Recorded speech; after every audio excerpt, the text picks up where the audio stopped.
You found the coolest place to be, the PlayStation collecting nerds.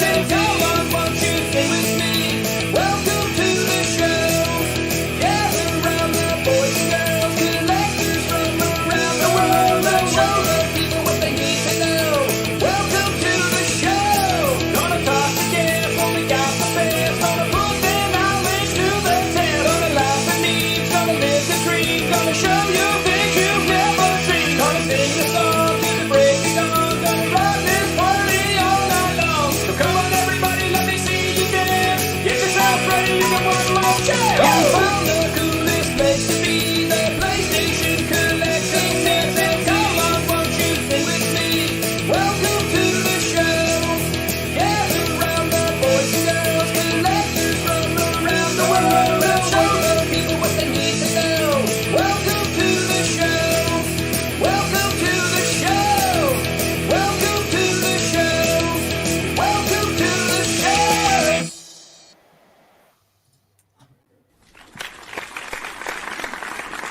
Hey. What's up, everyone? Welcome to Season 2, Episode number 25 of the PlayStation Collectors Podcast. And tonight we welcome dStreet back to the show. What's up, dStreet? Welcome back, man. What's up, guys? Glad to be back. Up, dStreet. How you doing, buddy? I'm good as always, thankfully. After last month, there was a lot of, let's say, massive quantities of games that I picked up, if you guys have seen that last video. But other than that, since the last time, like, nothing's changed, really. So, but really, looking forward to I chatted this to month. Andy a couple of days ago, and he's like, yeah, dStreet will make an awesome guest. He's got a 50-minute pickup video to show off. The last one, what was it, like an hour and 15 minutes? It was long. You know, you got some good stuff when the pickups is over an hour long. That is awesome, though. Looking forward to it. I love seeing the holy grails of PS2 sitting in front of the TV as well. I mean, what month is it again? It's October. It's horror month. It's October, so it's Oh, horror yeah. month right here. And I'll be Yeah. playing these for the first time ever this month as well. And I'm probably going to be streaming all three of these too. So that'll That's probably really be cool. fun. So If you guys aren't already, be sure to just subscribe to dStreet's YouTube channel. It's lowercase dStreet319. So definitely go and subscribe, guys, and we'll get him. You're almost at 1,000 subscribers, dStreet. Go slowly getting there. Just slowly making progress and getting back in the swing of things for putting content on the channel. But I don't expect like the live streams to really blow up because you really like start getting benefits from live streams when you have a big bait following, what have you. But it's mainly when I get to these, it's just I finally want to have an excuse to play these games finally, and also get used to just streaming in general instead of just purely uploading a video, that's highly edited and whatnot. While live streaming, well, got to put myself out there and be careful what you say, or whoever walks in behind you hopefully doesn't ruin the whole thing, or worse yet, they unintentionally do a massive jump scare as you're playing stuff like that. I know Yeah, Kuwan I know, could yeah. be something like that because that has like random jump scares, I think, which is basically the screen flashes white. But hey, we'll see when I play it for myself, though, to see how much that I won't be able to sleep at night. I find That'll be fun, though. streaming is good to just talk to people while you're playing video games, and especially Yeah. one player game. Sometimes it can. I'm not saying it can be lonely, but it can be an experience that is a different experience when you're talking to other people, and I enjoy that. Yeah, that's one nice thing with live streaming is that when you have your viewers or like any of your say like your fans that have watched you consistently and they actually want to interact with you, then that's a good way to go about it. Like I know of say like maybe like 5 viewers that have come into my streams, I've like instantly recognized their names, and we always just chat of like what they got for pickups or just general topics and whatnot too. So it's always a good excuse to also like engage with your viewers and whatnot. It's one of the best ways to go about it, I find. Yeah, And it's fun, and it doesn't have to be about the game. You and they jump in the stream a few weeks later, you can continue having that conversation and, you know, talk about game pickups while you're playing something. And I love that. I love just having, you know, those individual conversations, but it's, you know, part of this whole big thing that everyone's a part of. It's awesome. One thing especially about horror games too that I love streaming is, like you said, like it's a different experience. Like if you're sitting there all alone in a room, it's kind of more freaky. I feel like if you're streaming, at least you can kind of talk to people, be like, hey guys, I don't want to open this door. I don't know about you. You know, you can kind of talk it out and, like, you know what I mean? Like, I don't know. It's like nice to have the company. Like, I love horror games are some of the best games for streaming. I think they're so fun to watch. They're really entertaining. They're good to interact with the people. And even like, I love watching people in real life play them. Like, one of my favorite things to do is to have people come play VR and put a horror game on and just watch them get scared out of their mind. That's so fun. So yeah, it's a good month for it. We all definitely need to hit that stream button more. I know. I've been trying. My second PSVR2 headset died this week. Your second one. Your second one. Yeah, my second one now, playing Beat Saber. Same exact thing happened as the first one. I was just playing, all the tracking goes haywire, and then the whole headset shuts off and it just won't turn on and just reboots over and over and over and over again. No physical damage, no nothing. Just playing the game and it dies, and like it's like a software problem. Obviously, you had warranties on the headsets at least? Oh yeah, this will be the second time I ship it out for good. repair, which means they just send you a refurbished one. And don't solve the which problem. says to me that the first run of VR2s obviously have problems, because you're a collector. You're going to be looking after your items, but you're playing it every day. If they can't last for a few months of everyday playment, then like, are they going to be around in 2-3 years when other people have really started to put work into them, like kids using them and stuff? You know, people that don't look after their stuff. Yeah, I'm really disappointed with the build quality. Like I said, I take very good care of it. I keep it in a case 100% of the time. The controllers are always on the charging cradles. You know, everything's taken care of. It doesn't get dropped, and it's adult owned. No kids touch it. Nobody does anything to it. I'm the only one who uses it in the whole household. Nobody else wants to put on my nasty, sweaty headset because the thing's it's gross. So it's like, it's just, man, it's really frustrating. And yeah, you know, whatever, it is what it is. This, if it happens again, like, I don't know, I might reconsider the PSVR2 period. Like, I literally might just like sell off my PSVR2 games and get like a nice PC VR headset and call it a day, and just then be like done with Sony's. Because I don't blame you, especially after this. Now the second one died, like that, it calls into question of the build quality of it. That totally reminds me of the Valve Index, which I have myself ever since it was like a few months after Half-Life Alyx came out. But it is well known for that headset as well, that the like build quality is not well done, to where like components in it just fail over time. That the most common thing seems to be the cable, which can be replaced, but it is really expensive to replace the whole cable because there's a lot of stuff going on with it. You know, so much data, the power's going through it as well for the headset. So yeah, it's really unfortunate when it happens, especially as you said, Joe. You take very good care of it. I know I take very good care of mine as well, which is just being kept in a really well protected and well padded storage case when I'm not using it. And even then, it just stays in the corner whenever I want to feel like playing it after like 2 months later, possibly. Yeah, it's sad. I don't know if it's like, I went on some Reddit forums and there was other people having the exact same issue, and they were all having the exact same issue with Beat Saber. So I personally think there is literally something wrong with PSVR2 Beat Saber that is destroying the headsets. I'm just putting on a tinfoil hat conspiracy theory. I have nothing else to go on. But like, when I looked up the exact problem I'm having, the people who were having it because of Beat Saber. Exact same thing. So it might I think it's something. I think it's a software problem in the software thing that's screwing up the headset. I don't know. It may come down to a game like Beat Saber for being a game that people who do play it so often, and you know, aggressively. You guys, that's the ones playing your VRs the most, so that's why you guys are seeing could be the malfunction. Yeah, I mean, I put I think I have like I think I have 95 hours on it in 3 months playing Beat Saber, which isn't that much, but it is in Beat Saber time because that shit is tiring, bros. It's a good Well, I workout, would though. figure like Yeah. an hour of playing VR is Mhm. to Sony. They would assume just an hour playing PS4 and an hour playing VR is two different things. You know, they aren't expecting people to be using their VRs for 1,000 hours, and I'm sure they're not testing for those reasons as well. Definitely not. I mean, I don't know. I don't want to talk about PSVR2 all night. I'm just gonna get salty about it. Let's talk about something else. What else is going on?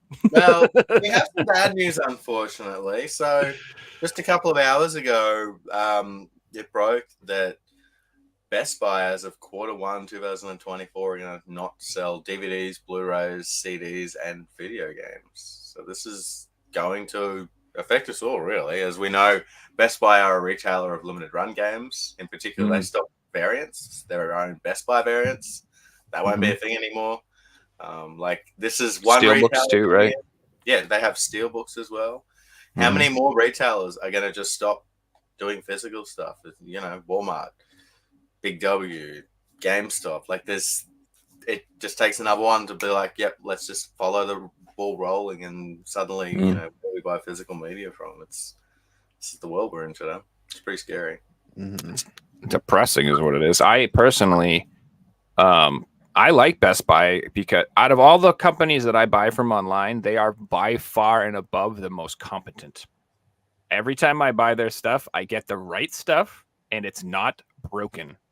And I can't, that alone to me, it makes them my favorite place to order from, because every time ordering from Amazon, forget it. You're not getting, who knows what region you're getting. It's not, you know, it'll say ESRB, whatever. You're going to get whatever the hell they feel like pulling out of the stack. And then it shows up in a piece of tissue paper, crushed 9 out of 10 times. It's like destroyed.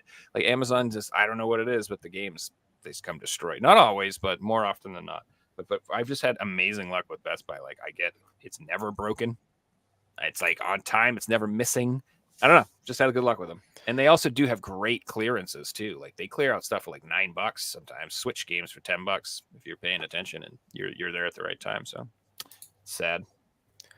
It's unfortunate that for me, I never had a Best Buy around me growing up until where I'm living now. A Best Buy is much easily accessible. So therefore, I even missed out on the Gamers Club Unlocked thing where, what was it, like 20% off of any game you would go in to buy at Best Buy.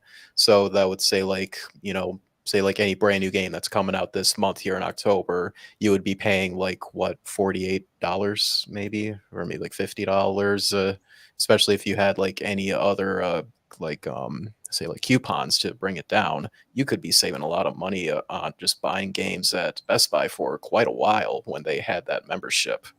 And I haven't seen like any other like retailers have another membership like that, unfortunately, because they probably realize like, yeah, a lot of people are really taking advantage of this and getting brand new games like way cheaper than they really should. Funny But you bring that up. I used to work at a place called Woolworths, and part of working there got you discounts at all their different retailers, and one of them sold video games. So I was always getting 10% off video games. And it was one of those things that you just kind of like take for granted until you haven't got it anymore. So in this case, Best Buy, if they do anything with selling games themselves, it's probably just going to be like you just see like a little booth of say like for the Switch, and it's just those stupid download codes that you'll take it to the checkout, and then they'll give you a receipt with the code in there. Why'd you go to Best Buy to buy that instead of just getting it on the online store? Yeah, What's the exactly. point? It's just a gift at that point. You like, spent more money on gas then for no reason if you didn't now, go to I Best would Buy ask for you anything else. something. Do you think Best Buy? No, I'm not too familiar with their business model because we don't have it over here. Do you think they would move to an online model with video games? Like, do they sell said they enough? wouldn't. I'm pretty sure Best Buy said they're not doing that. They're not going to have an online presence for it either. They're just going to step out completely, which blows my mind. They must be losing money, or like that. They must see these sales declining. Like, surely they don't just say we're not doing this anymore because we don't want to. It must come down to we're not making money on these products anymore, and we have to get rid of them. So maybe Yeah. keep an eye out for the next like few weeks, let's say, if they are still selling physical games. If for some reason they start having clearance on Oh some of that hell yeah! stuff, I'm gonna be definitely keep watching an it like eye a out hawk. for your local stores if they they still have games in stock, and if they make any announcements that there's going to be any sales or clearance on that stuff. So definitely keep an eye out for that for the next like month or two, Oh my probably. Not God. just games, all the media is going to Imagine. be cheap. And They were if just you're like savvy, you can buy buy cheap two get two free all Blu-rays, Switch games. sell them on Woo! eBay, and buy video games with that money. So you can turn all that Mhm. stuff into games. That'd be nice. So I don't know. I am 100% against the all digital future. I can't stand that this is going to happen, and there's a lot of reasons. But like one of the things I don't think people realize too is that like the way licensing works, stuff like for example, like have you ever seen shows that have been put back on streaming networks that don't have the original music anymore because they don't have the licensing to the music? That's Uh, that's happened. I've yeah, seen that shows definitely does happen. they do not have the original music from what you used to watch when it was on TV, and like that sort of crap's going to happen too. It's like the perfect like, and like like It the is new Grand happening. Theft Auto, Yeah, the new Grand Grand Theft Theft Auto Auto. makes couldn't have the music. That type of stuff is stuff that people don't think about, and these companies are not going to pay to do that again, just to put it on streaming for you. And so, as far as preservation goes, you're going to lose the ability to see stuff the way it was originally intended to be seen. It's like how hard it is to find the original Star Wars that hasn't been messed with. How hard it is to find that. It's like the old ass Star Wars, the originals, without any CG, without any fake Jabba the Hutt, all that crap. Not just the old regular movies. Like it's like they've erased it from history. If you want to try to watch it and buy it, it's such a pain in the ass how they do stuff like that. Mhm. And then with TV shows, I know with like Friends, they edit scenes now. That if something happens and this doesn't happen in 2024, so okay, we'll edit that scene, use AI to blah blah blah, and put in a new scene. Like that's happening, and people are just accepting it. Like, for me, Grand Theft Auto Vice City is a different experience about the original music. I'm sorry, but it's not the same. It's not as good, and I'm not going to spend my money on something that was better 20 years ago and I already own it. Like, I'm not going to support that. There's like It's Always Sunny in Philadelphia. That show has several episodes that are like no longer airable. They're like considered like no, you can't put them on anymore, and so that you're just not going to see them anymore on streaming and on TVs. They just like if they don't exist. Whereas if you go down the old Best Buy and buy season 4 on DVD or Blu-ray or whatever, they can put whatever the hell they want on there, and you can watch whatever you want. And it's like another way it's a way for censorship to happen and like for people to control what we see and the way to edit the past. That's the thing. Another thing that they're going to be able to edit the past and redo it all the way they want things to be done, not the way that it was done in the old days for those stupid people. Oh, those old people. Like it's just so stupid how they're gonna. You just wait and see. They'll just redo everything, make it all crap. Looking forward to it. Yeah, they will. Against our will. Like we're all here like, no, we want to buy it, please. And they're like, no, we won't let you, peasant. We're going to take it away. So you can do anything to change the future, but you can never change the past. The past is the past. Sorry. It's history. That's why we buy all this stuff here, because, it's history as well. And we want to make sure that we all can still experience, say, like that original uncut Star Wars movie back on VHS, if you want to go that far to see the original intent of what the director wanted you to see when they were making that movie. But for like those shows that get pulled for like licensing, I've heard stories, say like on Disney Plus, where some shows were only up for like a year, but due to just licensing issues and like caught like of like the original copyright holders or the IP holders asking more money from, say, like Disney or whoever's like holding it on the platform. They just don't want to keep it up there because it costs them a lot of money to keep it up there. So it's like really annoying that these companies are all for like these streaming services, but at the same time there are like some shows that they just can't afford to keep up there even for like a year.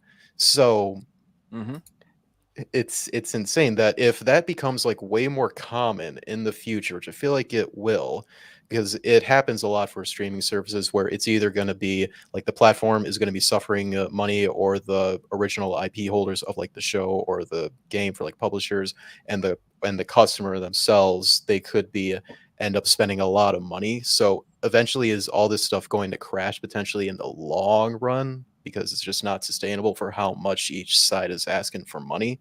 That who knows if that happens. Maybe there might be a resurgence in physical media again. I'm willing to bet. We go full circle. So I I'd wonder. like to add that like people like original media, and if say 50 years time there becomes a group of people that love video games that we're into, guess what? They're going to want to find the original copies of these games, because they don't care about what version they want us to see. No, I love this game because of this guy who made it. I want to see his vision and what he made back in 1995, not the 2030 version that cuts out all these different things. And like that'll be a thing. There'll be people looking and wanting that original media. So even though they're taking this stuff away and editing it today, the human curiosity is always going to want to find out, what was this meant to be like? What did they not want me to know? No, there will always be like the vinyl scene, how it had that huge resurgence. Vinyl basically died in the 90s, and then it came back, and now it has like a niche audience, but a large audience. It's pretty. It's popular, outselling CDs. Vinyl's Right now. outselling Yeah. CDs, yeah. Well, yeah. So I feel like there will always be that market for this sort of thing. It's just, what video games is different, because it's not like, I don't know, the production cost to make games is so much, and then like if companies aren't producing the game, I don't know who's going to do it. I think that it's just going to be like little printing labels like Limited Run and little companies that are just releasing games for as long as they can, until yeah. But if they make enough up. money, a big company will come along and be like, well, these guys are making so and so, we can do this, and we own AAA, let's do it. So maybe a big company will get back into it one day.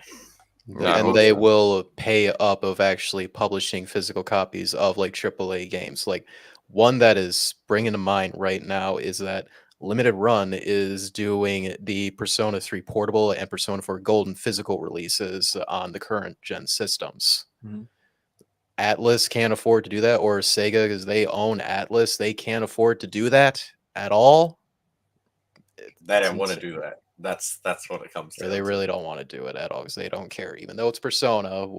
Whatever, they do what they want. Devin, if Limited Run, they have an open pre-order, right? Let's just theoretically say they sell 100,000 of those. Like it's their best ever sale, and it like absolutely blows away expectations. Wouldn't that get Sega and Atlas to be like, hang on, we've just lost out on all these profits that we didn't even think was a thing, because there's a customer base there. I'm not saying that'll happen, but I would assume that these would be two of their better selling games that they've ever done, right? I don't want to spend any money on Limited Run again, but I'm buying these games because I don't want to miss out on them. Exactly. Like the Persona 3 Portable Collector's Edition, I bought that, even though I will almost never buy a special or limited edition from them. But this is a really special case, given how much that I love Persona. So what I think is going to happen is that, I'm assuming a company like this and doing a worldwide retail release across Europe and all these places and all these companies, and I guarantee there's just more money in it. And like you say, if it sells well, and with the combination of Best Buy not doing retail and stuff, I think that these companies like Limited Run's going to start to dominate, dude. Like you're going to see a lot of stuff getting released through them if this is successful. A lot of big companies, and they're working with Konami now, and they're working with you'll see Capcom games. They're going to be like the physical market. It's going to be direct sales. It's going to be like retail. They're stepping out. I don't know what they're going to do. They're probably just going to all go to business in the long term. Like Best Buy itself will just become Circuit City, die. That's the end of that story. They're not going to bounce back. GameStop has been like a zombified company that has been thriving on memes and fumes for fucking like the last couple of years. Meme stock, it probably game stonks. Yeah, exactly. It would already be dead. It's a reanimated corpse at this point. So I mean, it's going to die. So I don't know, man. I think it's just going to be all online direct sales from these companies, and that's all we'll have. We'll be at their mercy, waiting for years for our games or you buy them digitally day one, boys, and we'll be those old timers. And I hate that already. Like if you're like, it sucks when you want to play a game and everyone's playing it for a year before you get your game. Everyone's done playing Shredder's Revenge for like 6 months before I get my copy. Am I going to play? No. Okay. And then so you get the FOMO, and then you end up buying the digital copy while you wait for your physical copy. It's a bunch of BS, man. In particular, online games, because if you're not playing from day one, you're behind the 8 ball, and it's going to be harder to catch up, and you're not going to meet up with other fighting players, games or something. You're going to find it even harder. Fighting games, yeah. Any skill-based. I have a question that you both probably wouldn't know the answer to, but I would like to know how these deals work. So, like when Limited Run signed this deal with Atlas and Sega to make Persona 4, would it be a deal that they're paying for the license, or would it be every copy we sell, you get a certain cut of that to encourage them to sell a bigger amount? It is quite interesting to know like how much it would cost to bring an old game back. What's the difference that they split for licensing payments, Limited Run actually making all the physical goods for all the editions that they do? So yeah, it's definitely something to ask. And from what I understand, they though may have changed in like recent years. Is who knows that Limited Run actually does another print of some of their games down the road, because I swear it happens that VG Plus suddenly gets restock of some of their games. But it just seems like it's it's a one-time license thing for them to print all these copies and never again. So in terms of say like constantly renewing licensing fees, the Limited Run to whatever company that they're making a game of, it's probably not a thing for them, possibly because it just seems to be a one and done thing for them for the most part. But who knows how much of a cut Sega is asking out of Persona, given how big that IP has gotten in the last decade almost. Going back on the fact that once they do sell out, there isn't like a second print. I would assume it is just they're paying for that one thing. Like you'd assume if a game sells outright, you want more copies to restock so you can keep selling them. Well, Limited Run don't do that. At least if they do, they don't advise that they're doing it. Who knows that if at the point, who knows if we'll get to the point where all like the major retailers just outright stop selling physical copies, that there's going to be way more demand against a Limited Run to have way more physical copies of games, because if they're going to be one of the only few doing it anymore, they can't like keep only doing like a single print run of a lot of their stuff forever, especially if it's going to get to the level of like AAA games that gets all the marketing attention every single year. If they ever get to that level, they can't afford to do that, because they will have way too much demand, not just from customers, but I'm sure from, let's just like a big crazy example, say like Assassin's Creed, that Ubisoft, they definitely want to have lots of copies of that made for everyone, across all platforms. And if it goes the way of retailers closing down in other countries, what happens if they're suddenly got to supply the whole world? The UK want 100,000 copies. This country wants a certain amount of copies. Like they would really be taking on the reins of, where now. Like, well, they have distributors in Europe and Japan now, I think, don't they? That they have like actual partnerships. Yeah, they do. And they also have all their small distributors that they work with. But like we're talking in the days where Amazon, GameStop, Best Buy all exist. What happens once they all cease making video games and customers are still seeking out physical copies? Like demand would absolutely blow up. I hope they can handle it too. Well, I imagine. Have you ever seen Road Warrior? The guy with the mask. I'm just gonna pull up people's houses in my car. Like, give me your games, come out. Something like that. It'll be something like that. I'm assuming. Fight for survival. Sorry. Hey guys, moving on to some new news. During the week, we had an announcement by Sony. They dropped a new PS5 console, PS5 Slim. A PS5 Slim with a digital version that's going to be $50 more than the previous digital version, trying to normalize that. Also, the consoles are different shapes to the previous ones, which you're like, oh, that's great. But then you think about it, and you see those things behind Joe, the console plates. Well, they're almost sold out already for the original PS5. if PS5 have also said that once they sell out of the original models, they're not going to be making anymore. They're only going to be making the slims. Yep.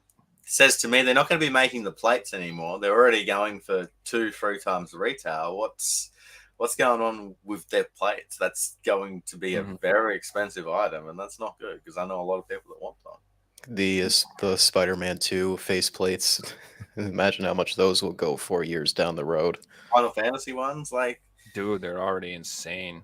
The Final Fantasy ones are already so it's funny, like, so the digital one you can get it for like 100, but like the actual disc version, it's like 200, 250, $300 to get the plates for that right now. It's absurd. There's so much Spider-Man fans out there that will pay it. The Spider-Man ones you can get for like $150 still on eBay, and those aren't that bad. But the Final Fantasy ones were only sold in Japan, and they wouldn't ship them to the United States, and it was just a big pain in the ass. So they're just a little harder to get. I don't know if they did it yet, but I did hear that Best Buy, if you were a member of their premium program or whatever, they were doing a restock for the Spider-Man plates. Just so you guys know. So, but you have to be a member of their whatever their club is, whatever the hell they have, to get them. That's good though. It stops scalping. It stops people buying 10 copies through 10 different accounts because you can't have 10 memberships unless. I mean, if you have 10 memberships, you're making Best Buy a lot of money, so they probably don't care. I literally got pissed off and just bought the whole console again. So I have 2 PS5s now because I was just so furious that I knew this would happen, and I was just like, I'm done with this. And I'm glad because I wanted a second one anyway. Yes, I do want to get the new Slim myself, so that way I have a second system where the Slim will be like my primary one that I use up here, and my original launch one will go right in the basement, which is where the VR room is set up, and be primarily a VR system is the way that I plan on going about it. In Australia, the way the plates got released is terrible. So they got released for PSP Games, right? I wasn't trying to buy them myself. I had a friend who wanted them. The way that they got released is they're going to be released at this time for our level 5 members only. If you're not a level 5 member, then you're not going to be buying one. They sold out instantly. Suddenly, half of them are on eBay. So, like, they're selling them to scalpers. First-class buyers only. Like, their scalpers are their regular, like, oh my God, the system is just so flawed. Like, I spoke to someone who's like, look, I was trying to buy one day one, couldn't buy it, and my only option is now to spend $300 to buy it on eBay. It sucks. It's dumb. You're able to buy something day one. Sorry, it's absurd. If I have a PlayStation membership, like, why can't I go on Sony's website and just pre-order whatever the hell I want? Why don't they just say, "Hey, Sony plates are coming out in a month. Put in your pre-order," and then they just make them? Why is this so stupid? You know what I mean? Like, that's the FOMO limited everything. It sells out in 2 seconds. It's literally, as far as from a capitalist perspective, I don't understand. I think it's so stupid. I'm like, why don't you want more money? I just, like, Limited Run at least had the sense to stop doing we're going to make 1,000 copies that sell out in a minute, and we're just going to do an open pre-order. And everybody who wants one gets one, and then that's the way and that's it. Then we're done. And like, people may not like having to wait for their stuff, but that is by far and above the most reasonable way to do things. And you have most of the time it's like a month long to decide if you want to like pre-order one or not on the Limited Run site. And even then, if you, like in my case, $200 for that Persona Collector's Edition. Well, I have, at least a month to make sure I'm financially good to make a big purchase like that, even though it's going to take a long time, probably like a year for that to come in possibly.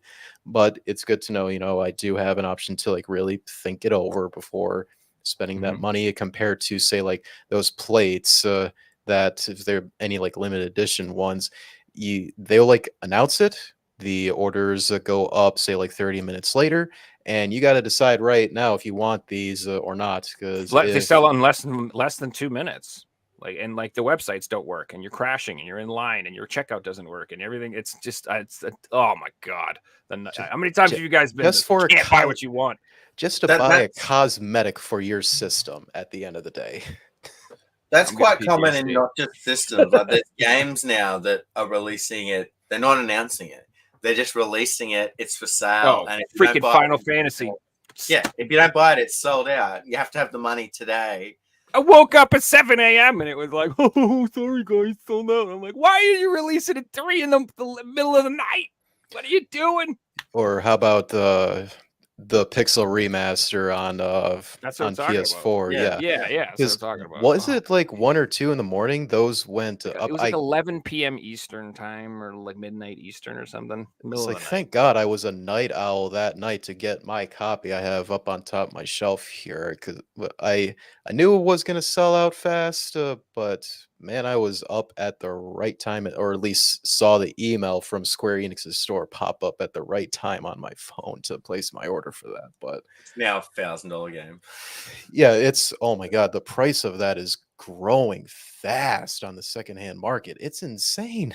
It literally is insane. It literally is beyond reason. Like as soon as that came in, the one that was delivered, that like instantly became like top 3 or 4 most expensive games in my collection. All of a sudden, a brand new game right in the mail like that. That's crazy. But like, if It- you're Square Enix, right, how can you sit around a board meeting and say, hey guys, this game that we only sold a certain amount of copies on, if you go on eBay, there's 150 listings and every single one sold over $500. How can they not say we should be reprinting this game because the demand is insane? You Like, could be they selling wouldn't have- $500 collector's editions and be selling those. Think about It's- you know what I mean? Like, god damn. Yeah, it's one of They their could sell 2 them for more flagship money and we would franchises. still buy them. Like, they could put them up for $150 and say, hey guys, we know they're expensive on eBay. We've paid to get more. They're going to be a little bit more, but they're way cheaper than eBay. I would still buy one. I'd be a bit Yeah. grumpy, but I'd still buy it and I'd be happy at Yeah. the end of the day. Who knows what happens at the board meetings for that particular company? I mean, you remember like for the last like 2 years, their wonderful CEO was really pushing NFTs, if you remember that. Hmm. We'll see if that actually comes to fruition, but I swear to Yeah, God, but, as a lot of these people that these companies resent the fact that everybody loves their old stuff. And Nike, it's like a band that's like doesn't want to play their hits anymore. They're like, how come no one likes the new album? Why not? Come on, guys! Everybody will sing the new album, and everyone's like, boo! No, play your hits. This shit sucks. You know, and then and they're just like, okay. But I swear to God, they have like especially Sony. Like he's there, like nobody likes our old stuff. Why would anyone want to play that crap? And everyone's like, dude, oh, that Like, lovely all quote day. from Jim Ryan. seriously. I'm Thank imagining God a he's board gone. meeting, that meme where they got 3 people sitting at a table. One's like NFTs, one's like digital only, and then there's a guy who gets kicked out of the window is like, let's reprint the Pixel Master Collection. Yeah, exactly. Yeah. Gosh.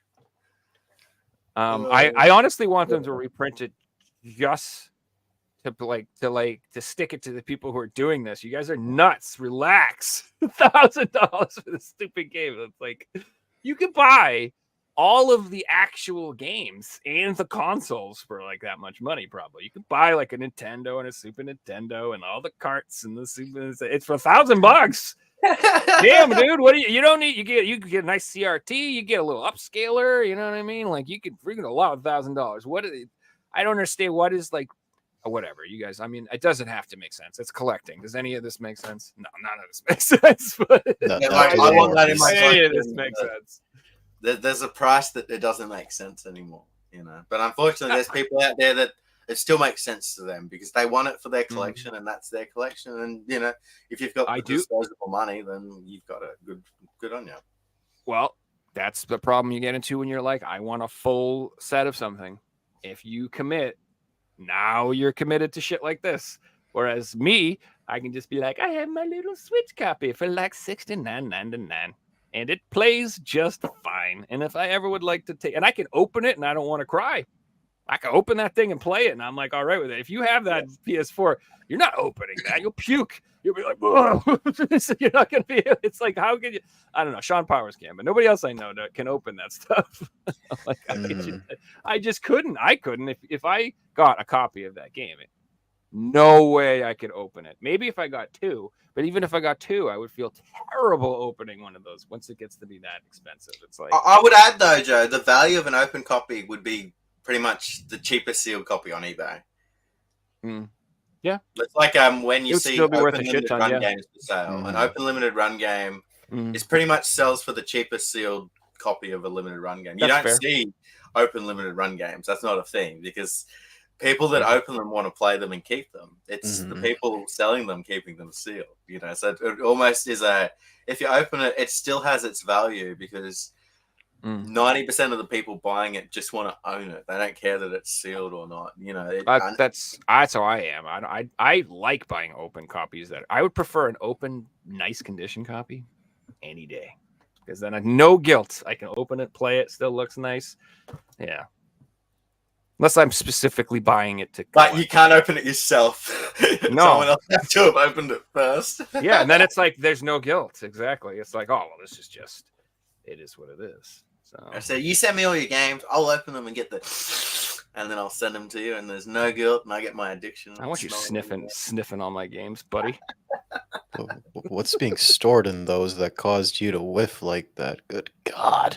Bigsy's There's addicted a You lot of stole the dream merchandise and then opportunities. screwed me over. Honestly, Bigsy's I gonna haven't be opened a steel game in so long. Bigsy's gonna be in Best Buy on the last day, just opening all the games and smelling them like, no, I need my fix. No, you can't take it away. Cyrus is asking, what's your craziest purchase for the collection? That's a good question.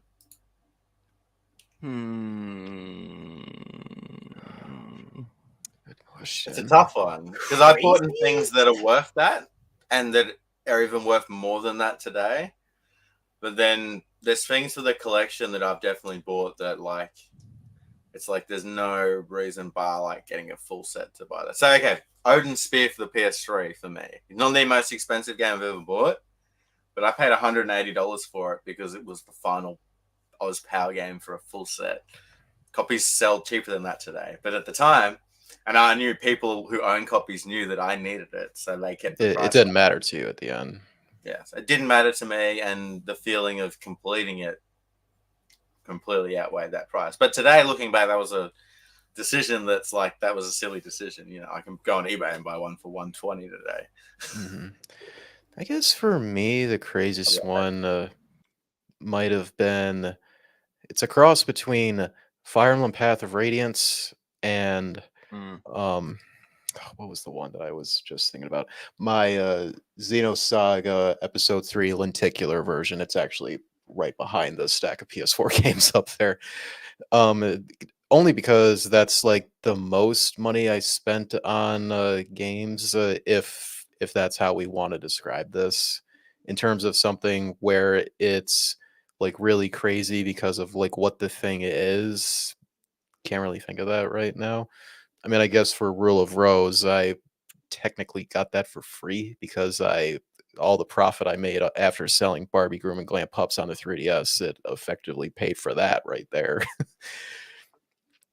But that's hilarious. Barbie pays for Rule of Rose, but hey, it is what it is. Yeah, a child game pays for a game that came under fire for some things that depicting about child stuff, which wasn't true, of course, but no, ain't that funny how it all works? You're talking about the Barbie sale that you did to get your Rule of Rose. Yep. It's going to be one of the best hustles I've ever heard, like hands down. Though I can see myself, the biggest things that will be the craziest thing I'll ever buy is both Snatcher for the Sega CD and like an authentic copy. I'm not buying any of that reprinted stuff because I'm a diehard Kojima fan at heart. I want a complete copy of Snatcher. And the other thing would be Panzer Dragoon Saga. No, that'd be awesome. Those are your like, yeah. So to me, like the biggest, craziest ones are ones I'm planning on making. I haven't. There's a really, really fancy Darius for collector's edition, or Darius collector's edition for PS4 that came out in Japan that I want. It's like $400 or $500. That's absurd for me. Then I'm going to buy that, but I am. And then I plan on picking up Shadow Tower and Kingsfield soon. 1 and 2 on PS1, all 3 of those. So that'll be very expensive to get all of those. But I'm planning on them. At one point, and now it's just like I missed the boat. I'm saving up for it. I'm trading some stuff. I'm selling some stuff. I'm making it work in my mind. I'm not just going to pay retail and it is what it is. Try to find some deals because you can find. I can get I've seen Kingsfield 2 reasonable. I've seen some good deals on Kingsfield 2. Kingsfield 1, not so much. Shadow Tower, no deals. Shadow Tower I saw in one of my local stores, and oh my god, it is insulting of Mhm. the price it's selling for combined with the condition of it. It's like the manual itself. It Mhm. took like a 30-minute swim in a pool, Mhm. and they're selling it for close to market value. That's all the stores do that around Like, me. yeah, Yeah, they all they do it wipe, at they the end wipe of the that day. bot with the manual and they charge eBay retail. I'm like, okay. Hey, Like, guys, if I you think ask me, something, this should be like 50% off given the condition of this thing here. That's I great. seen something pretty rare for sale this week that probably shows up once every 2 years, and it was in the PSYC group on Facebook, and it was a PS1 minty copy of Cindy's Fashion World, which is the most expensive PAL game, right? probably Yeah, about yeah. £2,000. There wasn't a price on it; it was make offers only, and it went to PMs and things like that. But it's one of those games that it doesn't even show up once a year; it shows up every couple of years. So it's pretty special to see it. Mhm. There was also a copy of the most expensive PSP game show up. I'm just gonna grab the name of it. Bear with me 1 second. Is it that one that was only at select hotels as like a tool Mm-hmm. or something? Different one. I know the one that you're thinking of. This one is uh, El Lamery Online or something like that. Okay, because I thought that Just hotel type in was like PSP game the on eBay. There's rarest like UMD ever. Yeah, no, two people. Sebastian got his copy about 6 months ago. Here we go. It's called El Mintage Original. There's only 300 that exist. One's on eBay for $10,000. But yeah, someone on Facebook managed to get one for their full PSP set. Again, a full set collector. So that's 2 copies less. And, Mhm. when full set collectors get these games, that's 2 copies that aren't in circulation anymore. Till unless death. they sell their collection, basically. Yeah, till death, Mhm. pretty much. Or the divorce, which she forces him to. Yeah. Sometimes you don't have a choice, boys. Or if it's stolen. There's that too. There Everyone's are worse than crazy me. stories. We heard the story about the divorce and the kid sold off his dad's collection for dollars of what it was worth when it was worth like $200,000, and he sold it for like $2,000. Like, those stories are out there. I know. That's why every time I see a video or a story about somebody who got some great deal, I'm like, on the other end of that is some sad, sad man who's like, I went off to college and my damn mom stole my TurboGrafx collection. Why? I like those stories that you hear when it's like someone's mum sold their collection, and it's like a 30-year-old or 40-year-old, and their mum still has their collection in their childhood house. It's like, if you're at Go that get age, it. go and get it. Sorry, but Yeah. your mum's probably at the point of her life where she wants to declutter the house. That's your true. fault. That's fair, but at the same time, it's that's different, But like when I was a kid, like I remember, I'd split custody. I go back between my parents' house, and one day my mom just decided to give away a bunch of my toys to the neighborhood kids. Because she's like, yeah, you're old. You don't need them anymore. And I came back. I'm like, where are my stuffed animals? She's like, they're gone. I gave them away. I'm like, you gave away Mr. Boo Boo. You know what I mean? Like, what the fuck? Yeah. So Like, just because you don't play with it doesn't mean it doesn't still doesn't have that sentimental value. Yeah, I was attached. Even then, I was still attached to my stuff. So I had 2 very opposite parents where my dad's a bit of a hoarder and my mum's a declutterer. So they split up when I was a teenager. So dad held on to everything, and he had all the PS1 and some of like the PS2 stuff, and then PS2 games I guess we were playing, and PS3 stuff mum had, and sold all that stuff. But when I started collecting, I was able to go to my dad's and get my original PS1 games, my original PS1 box, and still had it all in the cupboard. Like, it was just day one. Jealous of you that your parents decided to keep like the original boxes. For mine back then, it was up until the Wii. As far as even like the game cases, we threw all that out. We just kept the game discs in like this little binder for every single system. Thankfully, today I have pretty much everything back that I used to have back in my youngest years. That really the only expensive one that I had to get was really just a Def Jam Fight for New York on PS2, which that was my brother's game back then. But anything else I would have had back then is nowhere near as expensive as that game is today. It's almost how everyone starts collecting, and you guys are probably the same, right? You get into video games, you enjoy it, you buy a couple that you want to play, and then if you start collecting, you buy your childhood collection, right? That's what So I I did. rebuilt. That started rebuilding my childhood PS1 collection, and then it just spiraled out of control, friend. Thankfully, It the was only like- RPG I had back then was just Final Fantasy VII. So Nice. buying a lot of RPGs today, if I wanted to rebuild that childhood collection, thank God it's not expensive to achieve that like sub-series, your childhood games.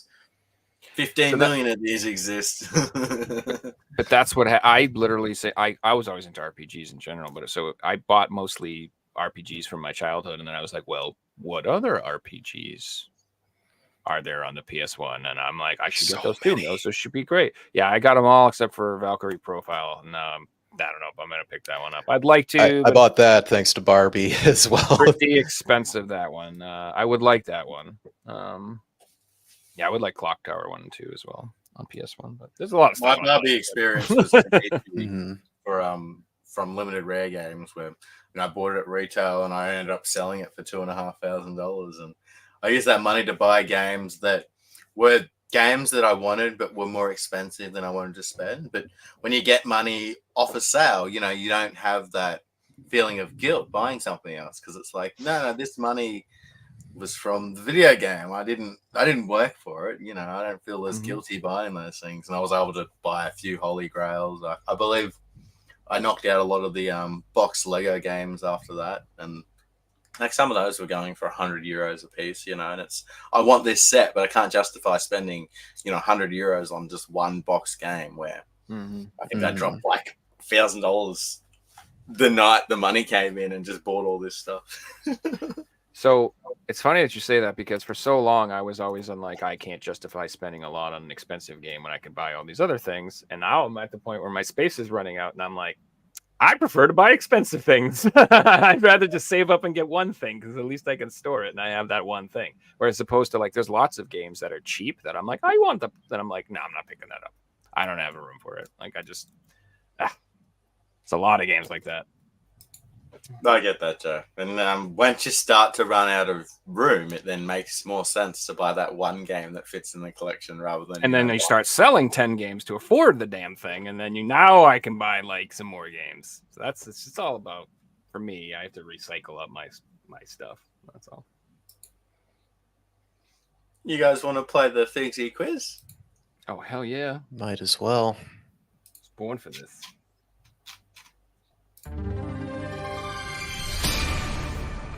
That means chat, you guys are going to be playing as well. Let's get the chat score up. Bear with me 1 second. I'll just put it on the screen. That'll be easier.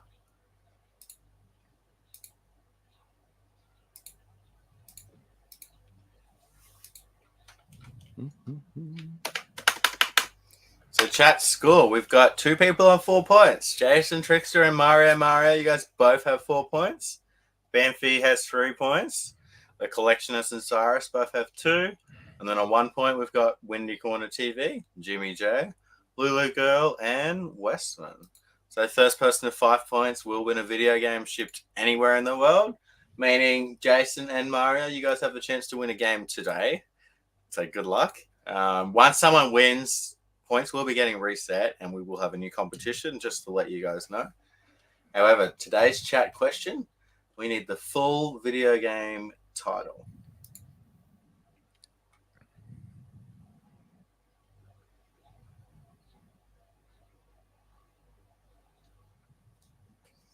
Only one person gets the point. First person to correctly name the full video game title in chat will get the point. We'll leave it up for a second while we get the quiz all ready. Joe, Devin, who would like to go first tonight? I know. What do you want to do, dStreet? You're the guest. First or second? Let's do second. All right, He's playing strategically. So I can announce tonight we have. I would say it's a new style of question. So you guys know our new style of question we've been doing, where we pull up like 15 different images, and you guys got to guess the game. Well, Pavel's thought outside of the box, and today, what we're going to be doing for question 9 is I'm not going to pull up an image. However, I will be playing certain sounds from video games, and you guys will be taking turns to guess the sounds. There's 15 of them. They're not going to be theme songs, but there's certain sounds from video games. And it's really fun. Some really, really cool stuff in there. So it should be cool. Okay. No one's got the chat question yet, so let's get into the quiz. Oh, I better pull up the question. All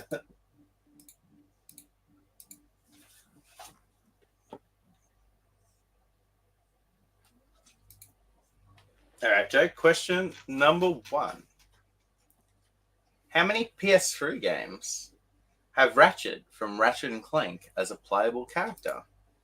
Is it 6, 7, 8, or 9?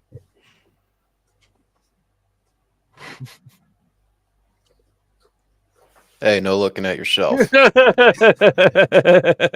are you talking about? So I know how many actual mainline games there are, but here's the question. Is he in like some fighting game, or is he in a racing game, or is he in some sort of other thing? It's like all of his appearances across all PS3 Every games. appearance that Ratchet made on PS3 as a playable for character. God's sakes. I mean, this is, I will say 7. Incorrect. Damn! Sorry. It's I mean, over 8. Incorrect. So the answer was 9. We had the Jeez. 7 mainline Ratchet and Clank games, and then we had PlayStation All-Star Battle Royale, Ah. PlayStation Move Hero. Heroes. Both of them. Damn. All right, moving on to question number 2. Devin, this one's for you. How many unique One Piece games are there on PS3? Are there 3, 4, 5, or 6? There is 5. Incorrect. Joe? 4? Correct answer is 4. Joe takes the point. Sweet. I mean, I've been literally been buying One Piece games, so There was a trilogy, and then timing. there was a 1 and 2 double pack, but mainline titles set the 4. All right, moving on to question number 3. Joe, this one's for you. In what Metal Gear game title, to create more than one save slot, you had to pay $10? Metal Gear. I mean, I should know this. I'm assuming. Survive. I don't know. Correct answer is Metal Gear Survive. Yep. Sweet. I'm like, which one did question? Which one did everyone hate? Like, I think it was that one, so I'm assuming it must be that one. All right, Devin. What is inside of this Game Boy?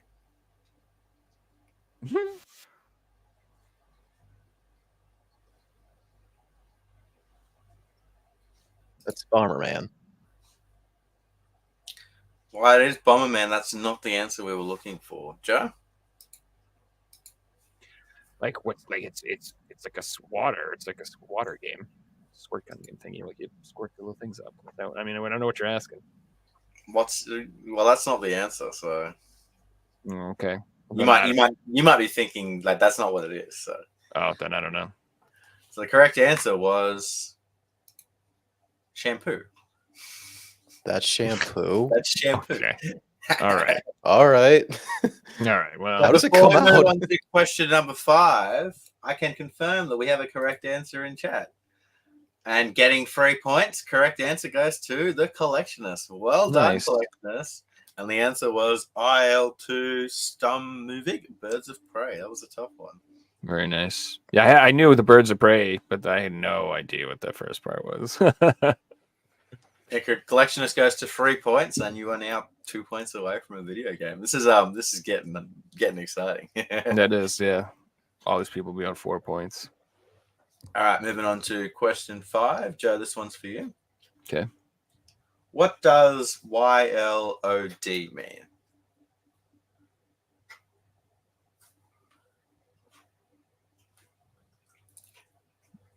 You live or die. Incorrect. Devin? Yellow light of death. Oh, yeah, that makes is sense. the yellow light of death. Yeah. Well, you might be correct, Joe. That was not the video game answer we were looking for. That was the Sure, fun yeah, answer sure. that Joe Sure. gave. I don't know. I'm looking at You live or die. YOLO. All right, question 6. Devin, this one's for you. PS1 Taxi and Taxi 2 game titles are region exclusive for what European country?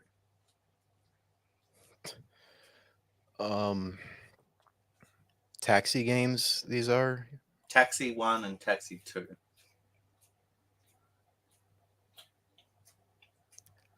I'm going to guess France. Correct answer was France. Hell yeah. Well done, man. How Alright, many moving on to potential question. answers you could give for Europe, you know?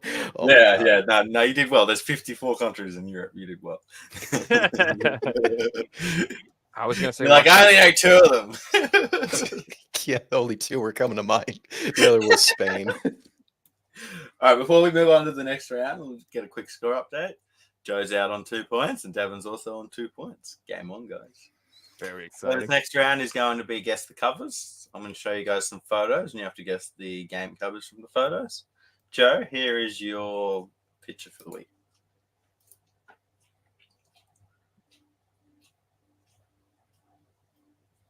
Star Ocean Silver Story. I'll pay that. It's Star Ocean's second story, but I'll pay that. Oh, second? Oh, okay.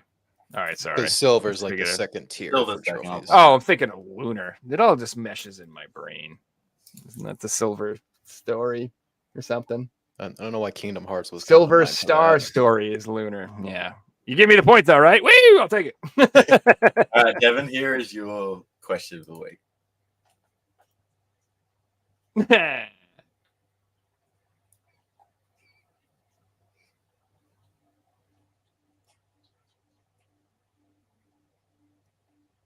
Why is it so hard? It is hard though. I don't know.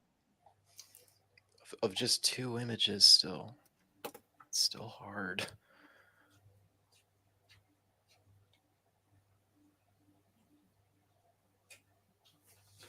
What's up with that bird on the left, bro?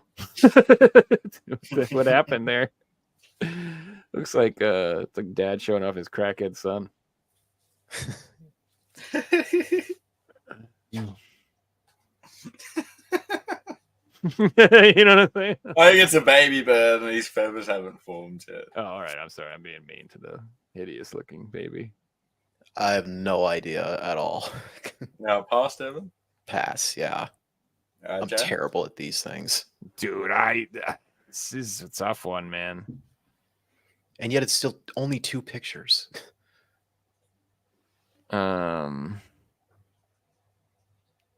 It's hard. What is that thing on the right? Like it could be, I could interpret that in so many ways. It could be a square, it could be a pipe, it could be beams, it could be metal, it could be bird metal or something, beak metal or some shit. I don't know. Something metal, something flying metal, bird metal, flying beak squeaking. Final answer, Joe? No, I got nothing. No. I want one more time on the clock. All right. Have 10 seconds. I believe it is. I don't know.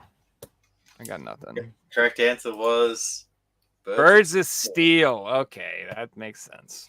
That's what Never heard of that game. All right, guys. Before we move into our final round, just a quick score update. Joe's got 3 points. Gavin has 2 points. I'm going to read out the rules of our final round. The rules.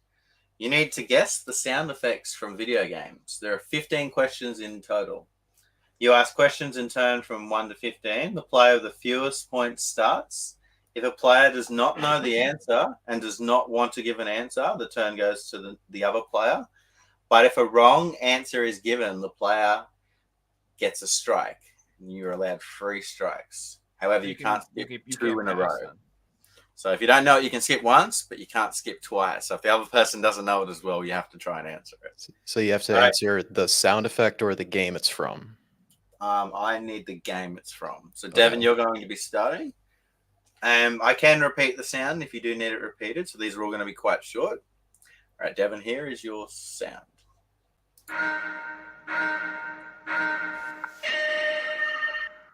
That's Gran Turismo. That is Gran Turismo, correct. Joe, number 2.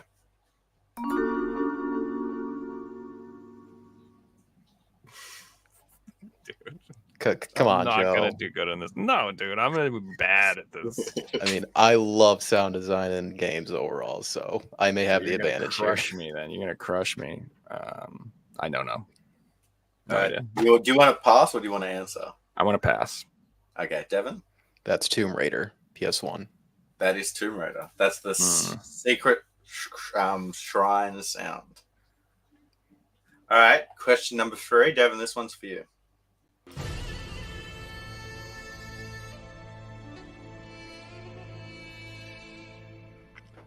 That is Uncharted when you die. That is the death sound from Uncharted. I'm gonna get crushed. I don't know any of these. You don't know that? You ever done crushing runs or Bro. the amount of times you die on the hardest difficulty? Go ahead. All right, question 4. Joe, this one's for you. What have I got? Oh, it's Crash Bandicoot. You That better, is I was the sound saying, when better you get pick up that. an Aki in Crash Bandicoot. Okay, thank God. All right. I'm Jesus. All right, thank God. I All got one. right, question 5. Devin, this one's for you. Play that again? It's familiar.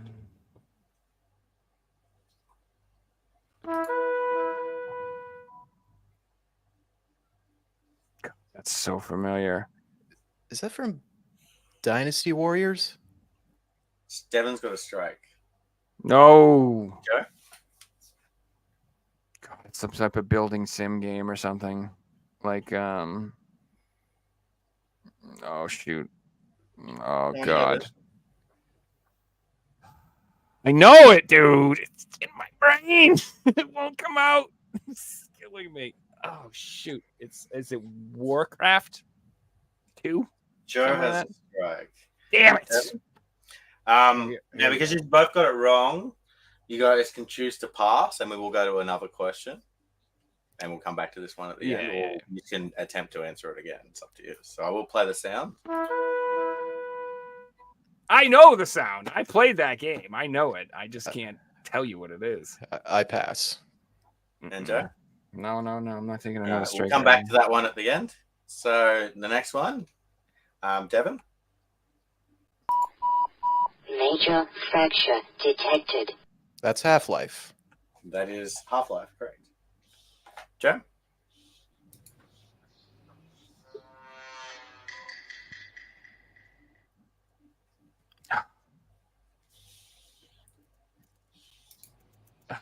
God, dude. They're all so familiar. I know This it. is familiar, yeah.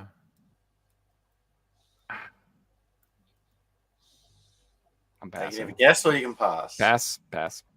All right, Devin. I pass. All right. You didn't plan for this. Yeah, we'll just move on to the next one. We will come back to these at the end. Okay. So, Joe, your next question.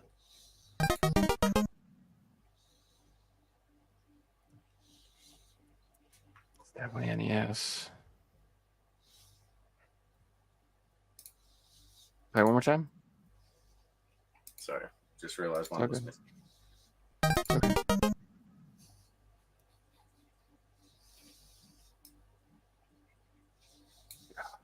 Definitely NES, dude. I don't know. So you can either pass or guess. Donkey Kong. Joe's got another strike. Devin? Duck Hunt. You know, that douchebag dog? That is from Duck Hunt. That is correct. All right, question 9, Joe. You are on 2 strikes. So Yeah, you I'm have screwed. strike. We lost it. Dude, this is so hard. I can't place it. I know it all, but it's like, oh man, good.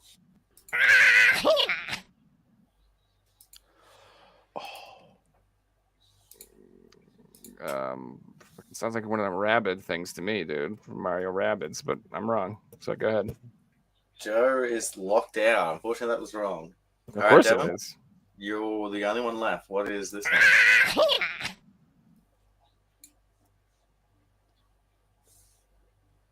You can pass if you like, or you can attempt to answer. You'll pass this for now. All right. Yeah, you can't pass this one. Navi from OOT, Ocarina of Time. That's I knew correct. that one, bastard. That's the only one that instantly sprung to mind. I take it. All right, Joe. Unfortunately, Joe, you're out. But Devin, I'm here dead. is I'm your done. next one, and you can pass on this one too.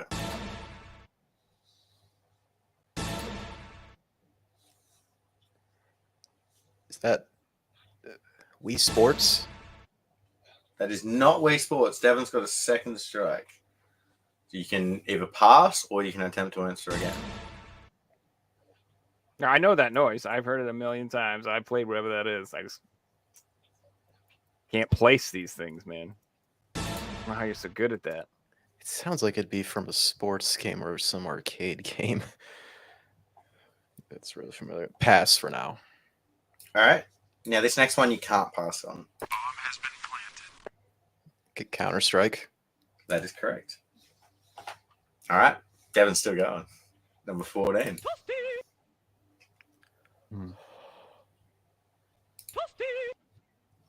God damn it! I know these. I should have just shut up. I know I've heard this so many times, but I've never played the game it's from. So Yes, you have. Impossible. Although that's I haven't played Uncharted, so that's probably how you feel about that question too. So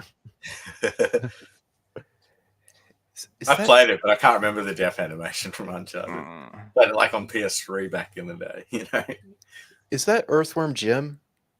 There's not Earthworm Jim, and Devin is now out. So I will It's go Mortal over one. Kombat. He's missed. That was Mortal Kombat. I don't play Mortal Kombat, so I wouldn't know. That sound here was from Tony Hawk. I don't play Yeah, Tony that's Hawk. definitely what it is. Tony Hawk. I've heard it a million times. That was Pac-Man. Yeah, When did you play that one? that's he had. He didn't play that one yet. Did I miss that one? Oh, okay. Yeah. That was from Angry Birds.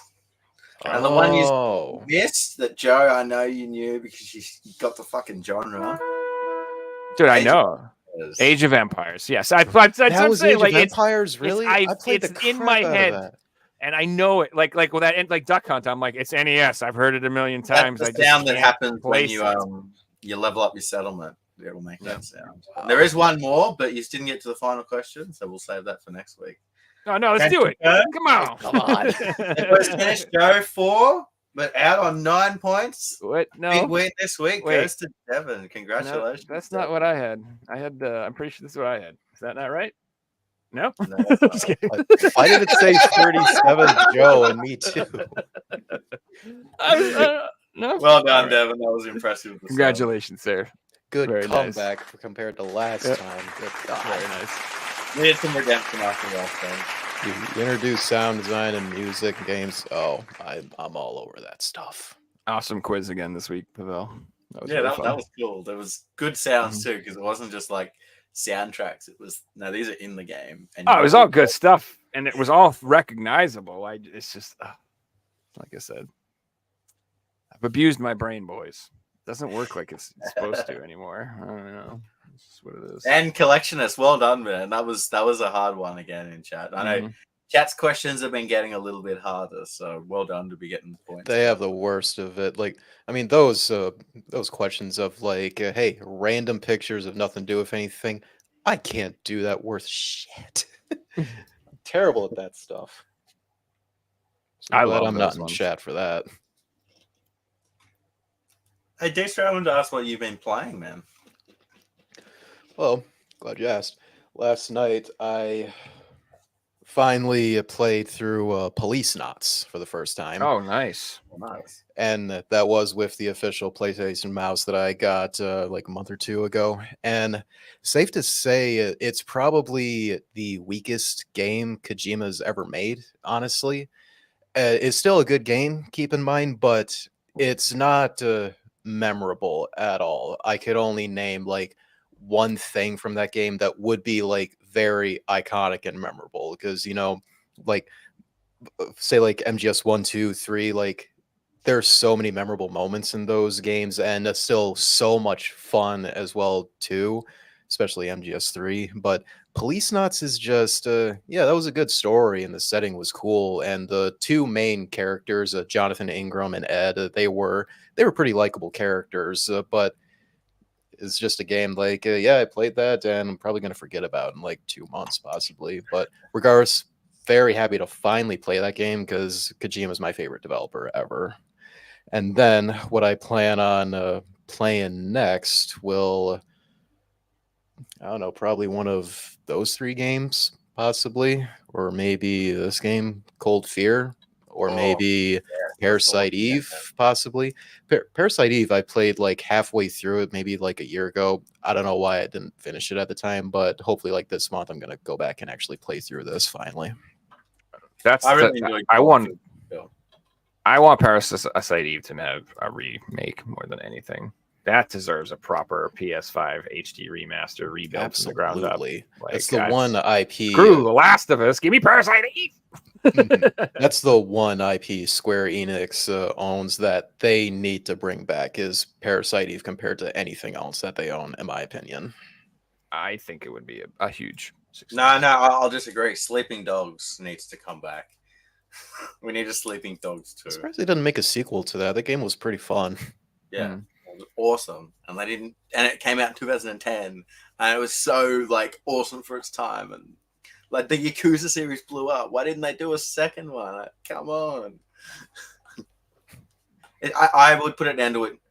They put out a GTA clone, and it didn't sell like a GTA game. That's why they didn't put a second one out. So it's a pretty high bar to set for yourself. But Oh yeah, Saints Row tried to do that and it seemed like it definitely had its audience, but it's now just a dead franchise. Personally, I never liked Saints Row. I've always just preferred GTA for those types of games, but it'd be nice to have, alternatives of equal quality.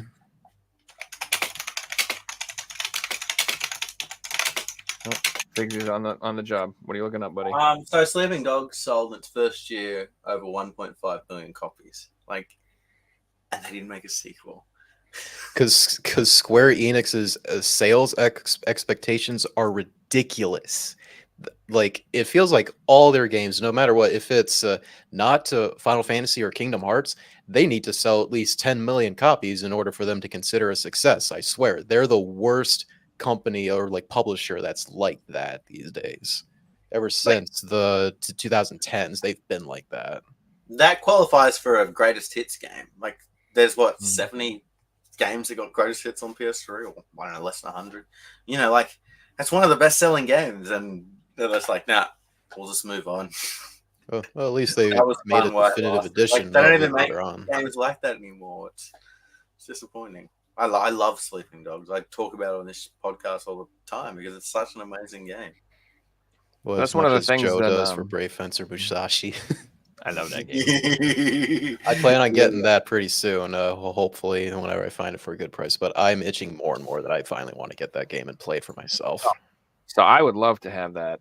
Like, I don't want that remade, but like a graphic spruce up or HD remaster. Brave for Fencer Musashi, that'd be great. Same voice actor. Oh, I'd love it.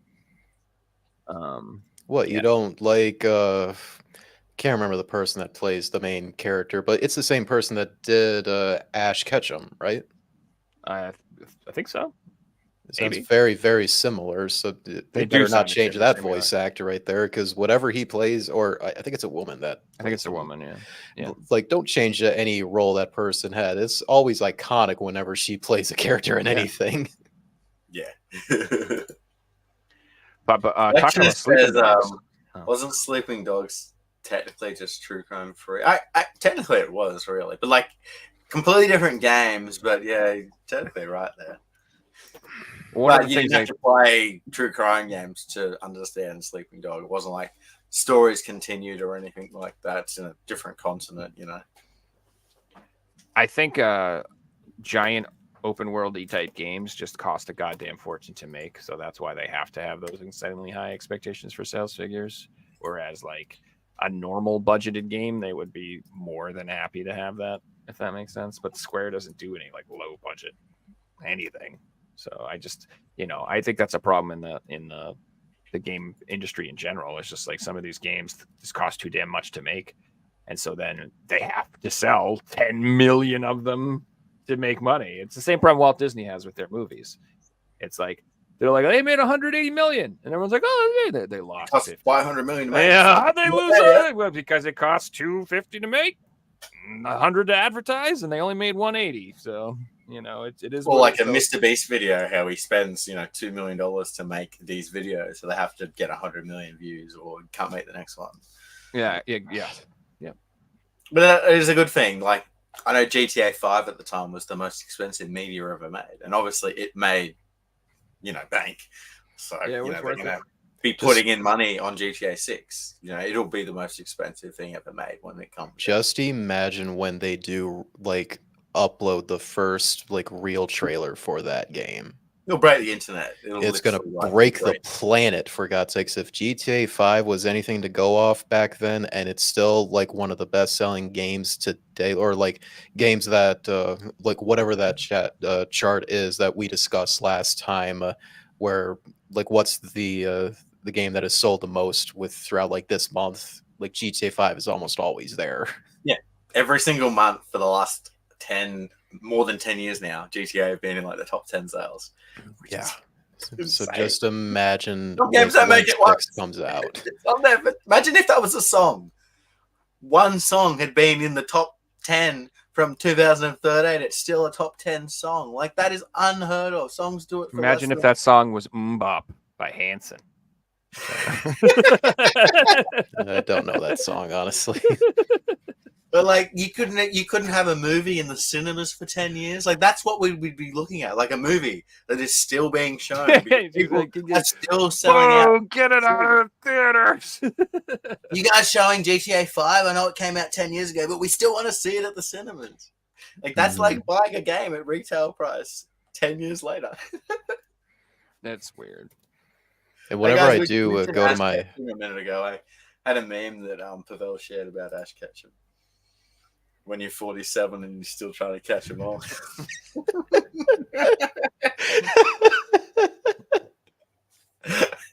Just the eyes just make it look really bad. The bald head. Oh my god. For all I know, that's what he looks like under that hat. So. Yeah, who knows? After how long he was on the show. We doing? Joe, you been playing anything new lately? I know yeah. Mashing out a lot of Beat Saber. Well, I was playing Beat Saber until I was forced to retire because my headset is piece of crap. I've been playing that game Undermine a lot. I don't know, I've been streaming it too. That game is really fun. You ever played it? dStreet, ever heard of it? That's that Zelda roguelike, right? Yep. Yeah, exactly. Yeah, I've recently been playing that since last month, and it's like, wow, that's really fun. Really enjoying it. Just play it on and off like once every week or so.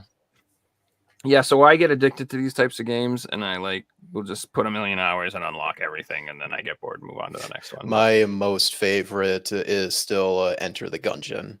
Mainly love that game because the music is really good. Even though I don't listen to it when I'm not playing the game, it's amazing when you're playing the game. It's one of those soundtracks for a game. But another thing that really adds to the flavor, I swear, the developers of Gungeon, their favorite game series is probably Metal Gear because of the amount of references that's in the game. I mean, they have 2 secret boss fights they added in updates that's literally Metal Gear fights. And the last one they did, which was the Hind D from MGS1, Cam Clark is in the game, and he voices the boss. Like is the only character in that game that actually is talking, that his voice is Cam Clark, who plays Liquid Snake. They could do something cool, like make it that you have to like change to player 2 on the controller to do the boss fight or something like that. Where we had to pull the controller out and put it in the second. If they somehow implemented a Psycho Mantis fight into that game, it's like, okay, like you guys are You guys made the ultimate fan service video game for Metal Gear. Yeah, they just they're releasing an Enter the Gungeon, Exit the Gungeon Switch combo cart. I'm gonna pick up soon. So I don't think it's coming out on PS4 though with the Exit the Gungeon game. Exit the Gungeon does have a physical release on PS4, but only in Europe, I believe. Oh, okay. And Enter the Gungeon was Special Reserve. yeah, I think was Special Reserve. It wasn't Limited Run Mhm. Games. It was one other company. It was Oh, it's probably Special Reserve. I know for a fact because I remember they had a blind box sale and I got 6 copies of Enter the Gungeon. And I called them and I was like, I'll freaking stab you. And I sent them back and then they sent me a bunch of different games. Oh my Hey, god. Blind box. Here's all the same game. They gave me 6 copies of Enter the What the Gungeon, fuck? and I was like, "This is completely unacceptable." I'm like, I was I'm gonna going to s- return every. I'm going to drive down to Texas and drop this off on your face if you don't give me my money I back. was gonna say, if you still have one of those, can you send one my way? Because I really want a copy of it Mm. badly. I love that game so much. Where you got like I'll look. $500 I might have 2. If I do have 2, I swear to God, I'll give you one. I don't know. I might. I definitely have. Please one. do. I want one. I love that game. It's one of my favorite indie games. Best one being Cave Story, IMO. Well, I love Cave Story as well. I want to get that on 3DS. That one's pricey, but I have that on Switch. And Speaking of, I'll show you something related to Cave Story. That's I got the weird that I have. I have the Nicholas Launch Edition version of that game with the manual inside of it still. Field. Nice.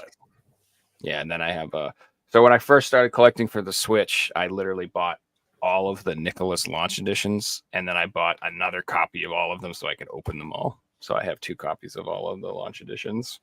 I mean, it's kind of your favorite publisher, right? Well, I was obsessed with The Binding of Isaac, and he appeared in several of their games, so I started getting those, and then I just was like, yeah, I just like subsets and like going. When it's your favorite, like From Software, I have every version of Dark Souls. You know, the Japanese version, the American version, Yeah. the UK version, the Australian, because it's my favorite game, and I want to own every little different cover that they did. Yeah. And you know, it's not like it's expensive to go and buy a Japanese cover of a game. But if it's got different artwork and it's your favorite, then it's special to you. I've been doing that lately with there's a lot of games that get a really badass Korean cover, and they all have English. So I've been getting games that have the Korean version too, because I'm like, it's just so cool. I want the artwork. Like the Gungor Grave has a badass Korean cover, and I was like, well, I'm buying that just because I want it. So, I'm like that for Resident Evil games. Like I'm gonna buy like every region version of it because it's one of my favorite series and one of the cooler ones to buy for like other regions because the box art is completely different for like the older games at least. I mean, Japan alone, you know, it's called Biohazard over there, so the name's already different. And another one that I want, at least like all Japanese versions, is the Final Fantasy series for all the mainline games and some spin-offs if the price is reasonable. But one I want to show. Nice, man. So this is just a standard copy of it, and this one here, it's the lenticular cover of it. I remember I did get this back when it first came out, but that was at that time when I sold all my 3DS stuff to get a Vita, which I'm glad I did, but I did end up getting this back. The funny thing is, I got to figure out which one has it. Yes, so the lenticular one doesn't have the cartridge, but my other one, it does have it. nice. If I remember, It's a really good version of the game. it is, though it is lacking like most of the extra modes that came with like Cave Story Plus, but it's still a Mhm. pretty unique version that alone is worth playing though. Yeah, I loved that game on. I played it on the Switch. Absolutely loved it. And that's probably the best version of the game because of like quality of life features they added to it. I mean, they fixed that the worst part in the game, which was the dog escort mission. Mm. Where all the other versions, except the Switch versions, you had to get the dogs individually one by one. The Switch version, you find one, you come across another one, you're going back, you can pick it up, and you have a tower of dogs on quotes back. For some reason, it looks stupid, but that made that quest way less tedious, thankfully. So what else have I been playing? I'm on the end of Dead Space. I just have to pick it up and finish it. I'm like at the very end of that. And May have to pick that up this month. that game's sick. Yeah, that was like my first Halloweeny. I don't know why I said it like that. My first Halloween game. But I don't know. I don't know. Yeah, I'm curious. I'm not sure. I'm gonna play another horror game next time. Decided. But and then I've been playing this game called Plate Up. It's a co-op cooking game, kind of like Overcooked. I don't know if you guys Yep. ever played Overcooked. I played Overcooked with my You've friends. told me about Plate Up before, actually. I've looked into it. It looked cool. Oh, dude, I love Overcooked. It's like I legitimately like everybody. You know, you want GTA 6. I want Overcooked 3 that badly. Like I want Overcooked 3 Overcooked so good. badly, dude. If you get like a 4-stack of friends to play, which I had back then, Mhm. I gotta tell my friends to play it again on PC one of these days. But Mhm. it can be a very, very fun co-op game, but it Mhm. also can be the most stressful game of all time. Oh yeah, It's so tests- stressful. It tests relationships for sure. Mhm.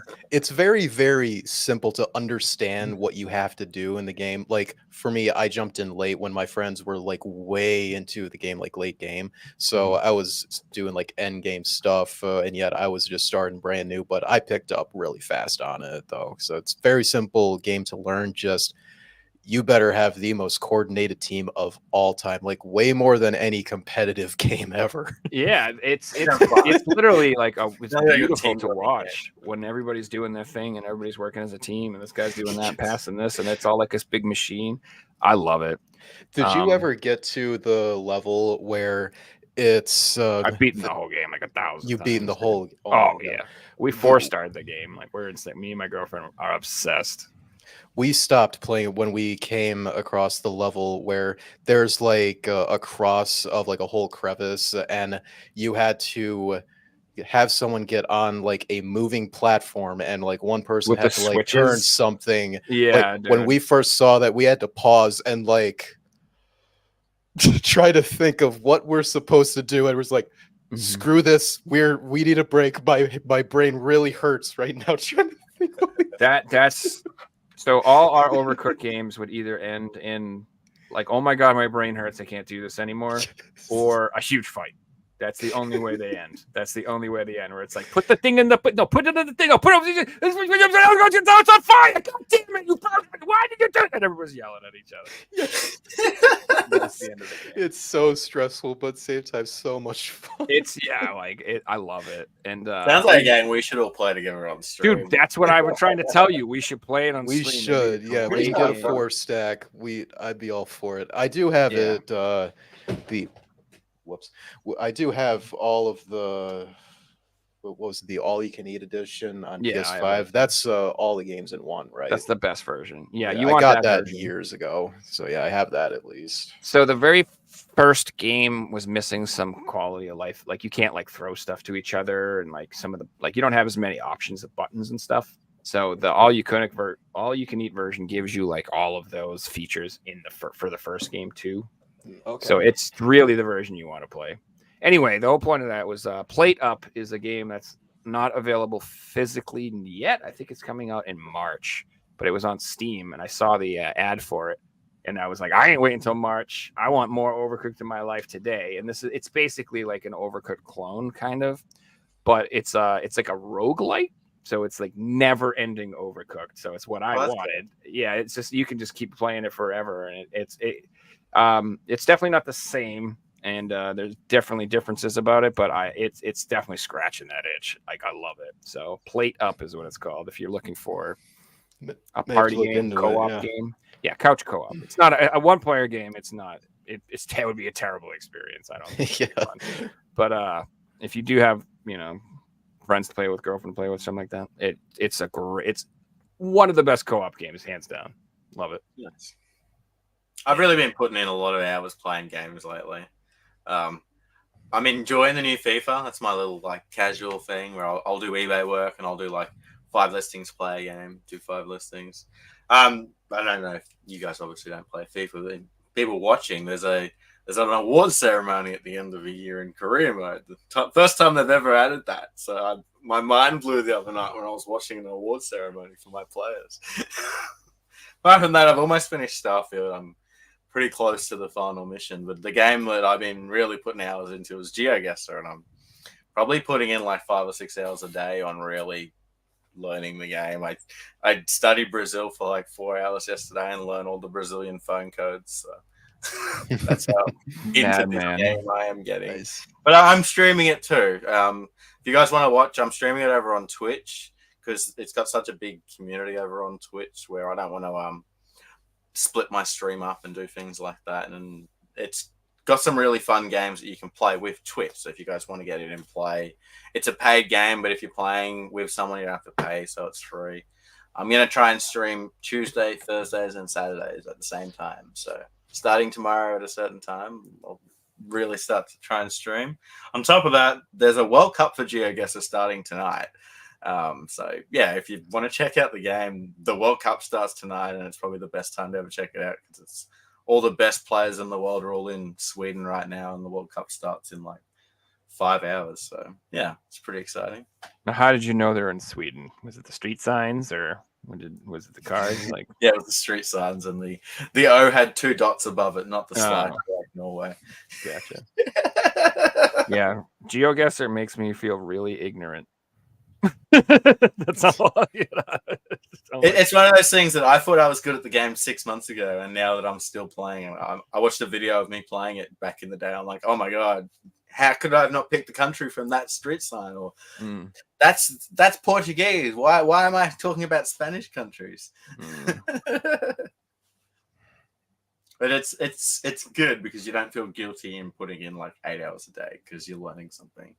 So I can play it all day and not feel guilty that I'm playing games all day, which is great. So like FIFA is your guilty pleasure casual game, you said?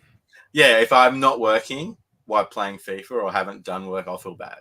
Same with Starfield. Like I have to finish all my work for the day before I play Starfield. Starfield's like my start at midnight, play it till I'm tired type game.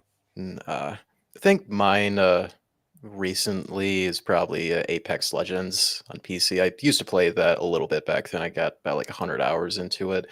I just like got back into it recently, like last week, really thanks to watching some, if I can say it right, Niji-san channels. I don't know if you guys are familiar with that group on YouTube, where basically a bunch of VTubers. Though it originally started where I found one, her name's Poma Rainpuff, that she discovered Metal Gear for the first time, and it's like her favorite thing ever that she went as far as to buy the MGS3 pachinko machine, believe it or not. Oh, goodness. Despite she just learned about the series earlier this year, she loved it so much. She went out and bought that patchy slot machine, and God knows how much it cost. I bet it's a fortune, dude. I think I would definitely like to own that, or the Silent Hill one they made. Those are freaking cool, dude. I mean, I'm not a pachinko, but they would be cool to have. It'd be cool to have because the sake of what it is. Despite when it came out, we all hated them so much. Oh well, that's because we're all over here freaking, dying for games. We don't want a pachinko machine. It's like, geez. Yeah, but this might be a really good segue to my show and tell because I pulled out that Metal Gear Solid piece from my collection. Yeah, I've been eyeing that in the corner of you over there. Just sitting over here. I wanted to show this one off. So, what you got, boy? You guys know I sold most of my consoles, but I kept my favorite one, and it is the Metal Gear Solid 4 Guns of the Patriot Japanese limited edition. Now, what's special about this is it's actually got limited edition printed on the console. It's one of 4 box PS3s that does this. It is slightly different color too. Yeah, it's like a different gray. Mm-hmm. It is a beautiful box. It's in perfect condition. Yeah, and I have found a spot for it in the game room. It used to live in one of my closets, so it means more to me now that I get to look at it every single day. Looks like you just bought it brand new. That's how good condition it looks. Basically, yeah. Like apart from this corner here, which is still almost like a 9 out of 10, it's perfect. So, Jesus. One day I'll get the MGS4 PS3 bundle that we got in the States. Whenever I have that much money to just blow on Metal Gear stuff. That'll be definitely before the patchy slot machine. Oh, it's so cool. But there is a North American and PAL version of this console too, but it hasn't got the limited edition printed on the console. So if you want the console art, you have to buy the Japanese version. I think for the North American one, it's just a standard looking fat PS3, Yeah, right? exactly. So It's you're got the fancy essentially box, but- so essentially like today you just be buying it because of like the original box and like if it came with any extra goodies related to MGS4. basically, yeah. You want me to go next? Yeah. We doing show and tell? We doing that? Yeah. We're doing. Cool. So, you guys ever played Dungeon Keeper? You ever heard of a game called Dungeon Keeper? Anybody know what that is? Sound like a free game that was on PlayStation at one point. Yeah, it might have been. There was a free mobile game for it, but it was originally like a PC game, and it's Yeah, I remember that. yeah, and it was like you would build tunnels underground and trade monsters and try to like invade the countryside, and you were like an evil monster. You were like the bad guy, and I just remember loving that when I was a little kid. They have spiritual successors on the PS3. There are those Overlord games. You've seen Overlord? Oh, yeah, yeah, Overlord 2. Mhm. I believe that's like in the same, either the same company or the same universe, or they're based on that same franchise or whatever, but they're different. Anyway, long story short, I found out these games existed. I've never played them. I don't know if they're any good, but they were described as Dungeon Keeper meets Warcraft, and I really like both of those things. And so it's called Dungeons 3. Oh, dude, this is amazing. Amazing game. I bought this, and Yeah. the guy I bought it from got Mhm. so excited that I was buying this because he was playing it on PC at the time. And Mhm. I was like talking to a kid in a candy shop, but I was the one Yeah. buying it, not him. It looks dope. There's a second version of this, I believe. Let me pull it out. So on PS4, there's Dungeons 2 and there's Dungeons 3. I ordered Dungeons 2 and Dungeons 3. You're gonna This hate is me, the though. There's this a is the complete edition of Dungeons 3. well, this is all that's DLC. this is the extremely evil edition. I don't know. Is that not the same thing? I don't know. Either I'm not worried about the complete edition right now. I've never even played it to see if I like it. If I like it, I'll pick that up too. to be honest with Include PSN voucher for the DLC. you. Yeah, so whatever. I don't care. I'm not. This isn't something I need a brand new sealed copy anyway. I bought this used, so it just looked like something I was curious about. Like I said, I love Dungeon Keeper, so if it's anything like that, I'll be happy to play it. I only heard amazing things about it, so give it a go. Yeah, it looked, yeah, dude. It was also pretty cheap. And then I also picked up Warhammer Vermintide 2. Nice. It's like an FPS game. You can play it solo, but I believe it's more like a little geared towards playing co-op, 3 or 4 people at a time. Like I've seen people streaming a lot, and it's usually a couple people playing it at a time. So I don't know. Maybe I'll try to get a group online, or maybe I'll play it by myself. But again, it was like $8, something like that on Amazon. It's like, hell yeah. I actually pulled them out of my collection and put them on eBay this week because I like Total War Warhammer games, but I don't like those Warhammer games. They're just not for me. So Sure. I mean, I've never played it, so I might hate it. But like I said, I figured I'd give it a try for like $8. Why not? Why not? Yeah. I love Warhammer, so it's like one of those franchises. I'm like, I'll give it a try just to see how it is, even though a lot of it's bad. did you ever get into any Warhammer? In real life, like the actual tabletop what game, kind did you- I've played it before, but I never got into painting models or all that stuff. So basically, I have friends who I would just use their armies and play at their houses and stuff. That's good. Which I love it. It's great, but like, it's just It's a hobby that's like you either do video games or you like just do that because it's expensive. Well, that's the thing. It's one of those. It's like people are like, how come you don't like comics? I'm like, I just don't have time for. I have two.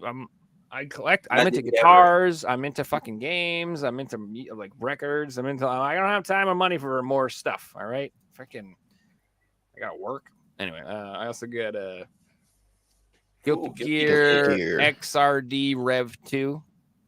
So I've been. I love XRD Revelation 1. That was great. I've never played this particular version of the game, but I mean, every Guilty Gear I've ever played is awesome. So I'm assuming this one is just as good. I've been working on trying to round out my PS4 fighting game collection. Oh, yeah. There's a lot of King of Fighters games. What the hell? There's so many, dude. What the? And they're very we also expensive. got the best King of Fighting games are all on the PS4. How good is that? The collection, is it Amiga collection? I'm gonna just ask Reggie which ones I have to get and pick like 3. He's a fighting game nut. Well, I know he loves that franchise too, Mhm. but I just King of Fighters is amazing though. I still think is it 14? No, 13's the best. The Atlas one after. Well, the one I was most familiar with is like the 2000 one. I used to play the PlayStation one a lot. Loved that game, but I haven't played it much since. So, speaking of fighting games, I also got Blaze Blue Central Fiction. It's probably a better version of this too, a complete Super Ultra Edition or something. I have no idea, but either way, PS3 version's more expensive. Yeah, in the States, the PS3 version, it's like a $200 game now. Oh, well, I'm happy to have this. You at least got that. Far yeah. cheaper version. Dude, I freaking love the PS4, man. I don't see myself like it's funny. Like for a while, I was like, I'm going to start buying PS5 and I like stopped buying PS5 games. I'm just like, screw that. I'm going back to PS4. I just like, you can buy them all on the PS5. So it's like, yeah, I don't see I just would rather. It'd be like in 20 years' time, you bought the PS2 version instead of the PS1 version. And PS4 games overall are very, very cheap now because a lot of people are getting rid of that stuff because they want PS5s now. So hell yeah, I'm gonna be driving every Best Buy in New England. Give me all them games. So another, but I've got money. yes, Legally robbing stores. I do that all the time. Leaving like you've robbed them with a smile. I don't know what it is. This is probably a pretty niche genre, but I've been kind of like, I don't know. I like dungeon crawlers. You guys ever played it? I don't know. I bought this one, Labyrinth of Zangetsu. That looks cool. that artwork does look pretty cool. I've never gotten into dungeon crawlers, but I do want to try it out. Though the first game's probably going to play is the Etrian Odyssey games that I got on 3DS. So I love Etrian Odyssey. I think those games are great. So my favorite, like one of my favorite RPGs of all time is Phantasy Star 1, and it has that like first person's perspective. Yeah, on the Master System. Yeah, and I've always dug that style, and so like Etrian Odyssey, I really like the Skull Keep games on Sega CD and stuff like that. Like and even like Might and Magic games, like those real hardcore RPG. I love that shit. So I got the Lost Child recently, and I got this one. I ordered Mary Skelter. I'm gonna try to pick up all of the dungeon crawlers basically on PS4 because I just think it's a cool genre, and I just have a feeling too. I don't know why. If Etrian Odyssey is any example, they're gonna be very collectible, very expensive down the line. Because it is a really, really niche genre. Even amongst RPG fans, it's still like a really niche subgenre. It's almost like virtual novel niche type games, but they're really fun if you're into like strategy and stuff. They're not action. It's all brain and stuff. Yeah, and I don't know. I mean, if you're somebody who's into like old school gaming, tabletop gaming, old school RPGs, like you have an imagination, they're fun, and it's a lot of strategy to it. If you like turn-based combat, I love those games. Let's say like in the early 80s and the early 80s, those were like the RPGs that were on PC for the most part. Yeah. Those dungeon crawlers. With Ravenloft. Like that. Joe, did you ever play the Heroes of Might and Magic games? Which ones? I probably have. Ones on PC, like Heroes of Might and Magic 2 or 3. Oh, yeah, with the top-down perspectives or whatever? Yeah. I played a little bit. I'm in this community on Facebook. Ultimas as well. So. Heroes of Might and Magic 3. There's like 50,000 members in there. And I'm talking like posts get like 10,000 likes. They're so popular. That's awesome. So many people still playing that game. I still play it. I played it probably in the last 2 months. It's such a good game. Yeah, like people have RuneScape and shit still too. There's online servers that fans have made, and like the online community is still a thing, which is so cool for a game that came out in 1999. I do think that's awesome. I love RPGs and I love old school RPGs. So speaking of RPGs, so this is like I actually spent some money on this. Unfortunately, I had to spend money. I didn't like it. I had no choice. This is one of those games that I used to own and I had sold it off like a freaking idiot.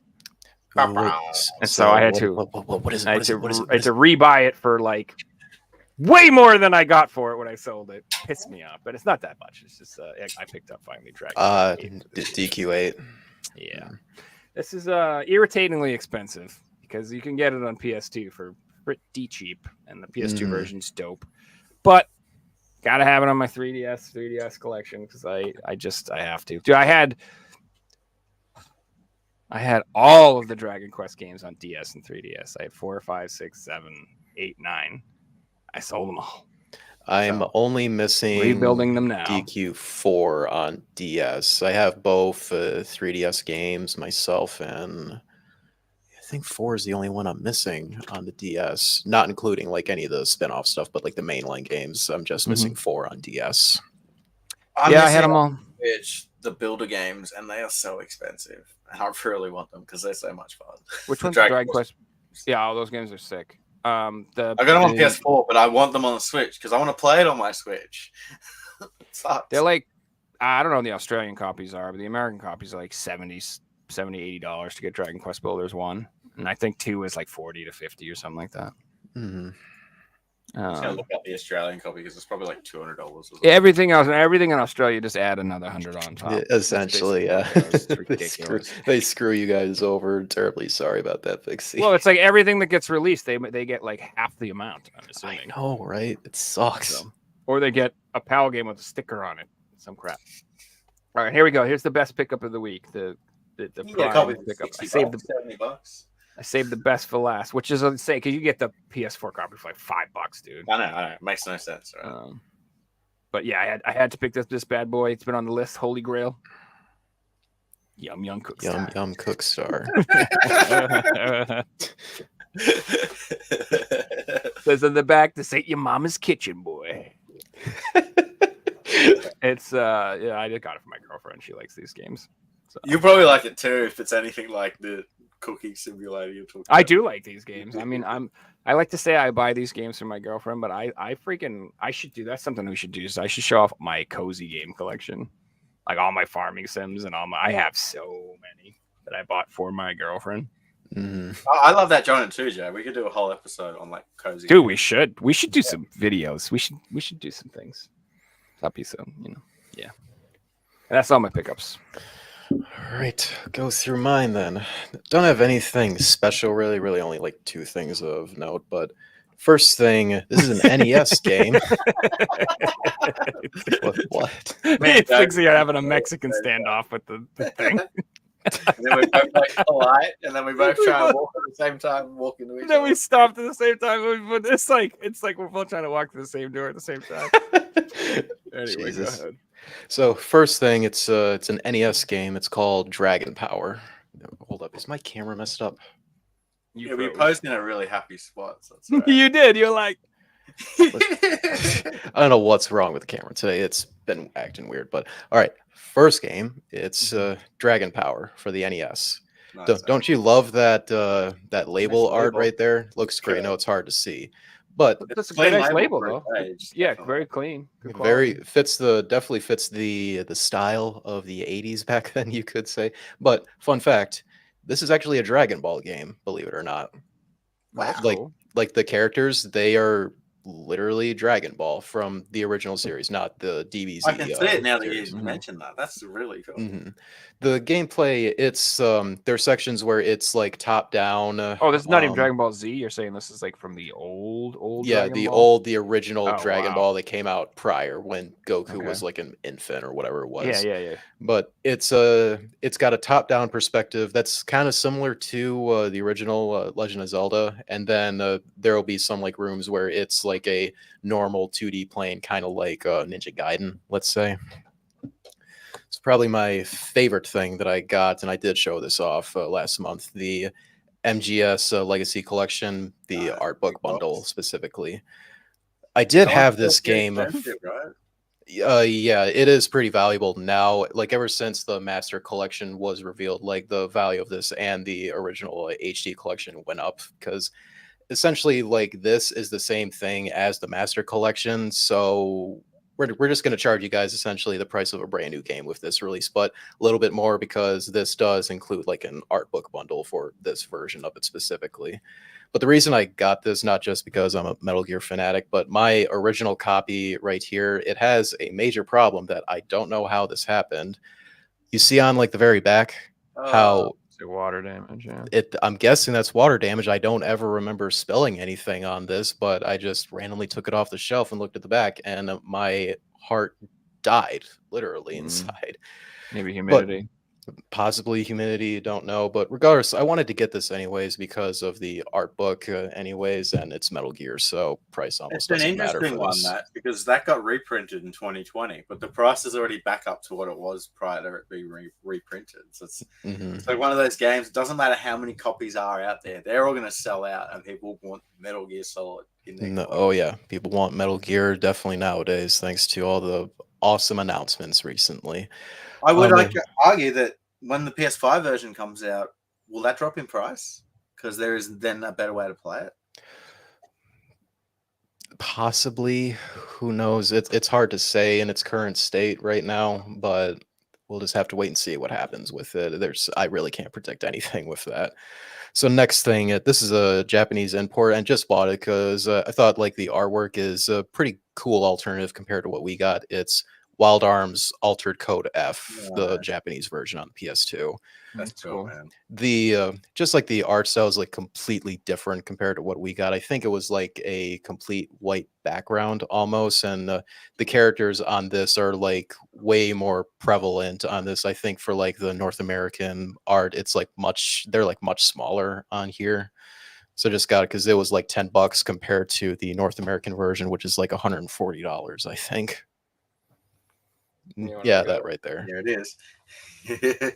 That's the Completely different artwork, though. Yeah, different sky. I don't know, man. Mine says it was 1999. So I don't know. Just kidding. Anyways, probably the most valuable thing that I got, and possibly for this whole month, truth be told, but it is Drakengard 2. Oh, PS2. nice, man. Yes. I I spent did. years finding that, and I bit the bullet, and it's still shot up in price since then. So well done. It was way more expensive like a few years ago when Near Replicant was coming out and was like one of the best games of that year, but it's still pretty valuable, of course, because now that Near is way more popular these days, thanks to Near Automata, then all of Yoko Taro's games are much more valuable in general. I do have Drakengard 1 and 3, and as well as copies of all the Near games, so safe to say like series complete at this point. So Now, if you're interested in following the story, so Drakengard 1, 2, and 3 will have multiple endings. So the Nier universe and the Drakengard universe are connected, and the way they're connected is the bad ending of Drakengard 2 is the start of Nier. So if you want to follow the story that way, do the bad ending of Drakengard 2, and it is how Nier started. Which is really fun. That's cool. I do hopefully look forward to playing through this whole series. Is that those games are really interesting. I mean, all Amazing, of Yoko man. Taro's All of games them are are amazing. really interesting, bizarre, but really, really interesting and fun too. And you almost couldn't put a genre down to them. It combines platforming games, RPGs, shoot 'em up elements. Like there's so many different elements in this one game. It is so good. Yeah, it's shocking they managed to fit so many different genres into multiple games. So major props to them on that. And they made it work too. It's brilliant. The original Nier on PS3, I played that so many times. And I will play the PS3 version. I don't care that it's got the orange shell shade of the PS3 yellow. I don't care that the story is a little bit slower than the PS4 version. To me, that game was almost perfect. So good. I struggle to replay games, especially when they have stories. So to replay a RPG like that, it must be brilliant. That's a true measure of an RPG. RPGs that like you sink 100 hours of them and you're like, I'm gonna do it again. That's a damn good game. And you know what's gonna happen, but it's so Dragon good Quest that 7. you don't care. So that's essentially everything I got recently of note. So I got like last two things that I've had these for some time, but I think they're really, really interesting conversation pieces. So I thought I'd throw these in here as why not. So we all know this game here, right? Yep. The Zelda collection on GameCube, the compilation of Zelda games. Zelda? I don't know. Can you read it? I'm just So the way that we got this, it was bundled with the GameCube. If you resubscribe to Nintendo Power or whatever their service is, they would mail it to you essentially. Like there was multiple ways to get this game right here in the States and internationally. But here's the Japanese version of it. Ooh. And what is so strange. This is probably the most valuable or rarest Japanese GameCube game, or at least in top 5, believe it or not. And the reason is the way that they got this was only with one method, which was if you had Club Nintendo at the time and enough points, you would redeem, I think it's 500 points at the time, and they would mail this to you. And I imagine like 500 points was probably like a really like high number for Back in something the early like this. 2000s. Mm-hmm. So yeah, there's not a lot of this out there because Japan was way limited for how they could get this compared to ours, you know. So it's pretty neat to actually have this overall. And one thing that kind of jealous that they got with this release. So we just got the Zelda collection of Zelda 1, 2, Ocarina of Time, Majora's Mask, but they did get the same collection right here, but this disc right here is the Ocarina of Time Master Quest disc that you got if you pre-ordered Wind Waker at the time. So they got 2 different versions of Ocarina of Time with this, essentially. That's interesting. And the last thing I got here, and this is, to me, this is the coolest thing I own, at least to my standards. Not like anything that's expensive, but the story behind this, I think, is the coolest thing that I own. Yeah. The complete Value doesn't mean cool, man. But it'd probably be this. The complete in box version of Tengen Tetris on the NES. Yeah, you never see that box, dude, ever. You almost never see this anymore. Box, dude. Because this was only on store shelves for about like 3 to 4 weeks, and due to the lawsuit that came up that Tengen/Atari themselves started against Nintendo, they lost, and this was coming out when the whole thing was coming to an end. So yeah, all the copies that were recalled were destroyed afterwards. So the fact to have like a complete in-box copy of this is pretty sweet to own. That's really cool, dude. The way that I got this was back in 2016, I think it was. A friend of mine that I met during college, he just randomly found this, and we were in a Discord chat, and he just randomly just said, apparently this copy of Tetris I have is really rare, and it was this exact copy right here. And because like we were friends, he was not a collector, but he knew I was. He wanted to make sure like it would go to someone who would take very good care of it. And at the time, I paid him $80 for it.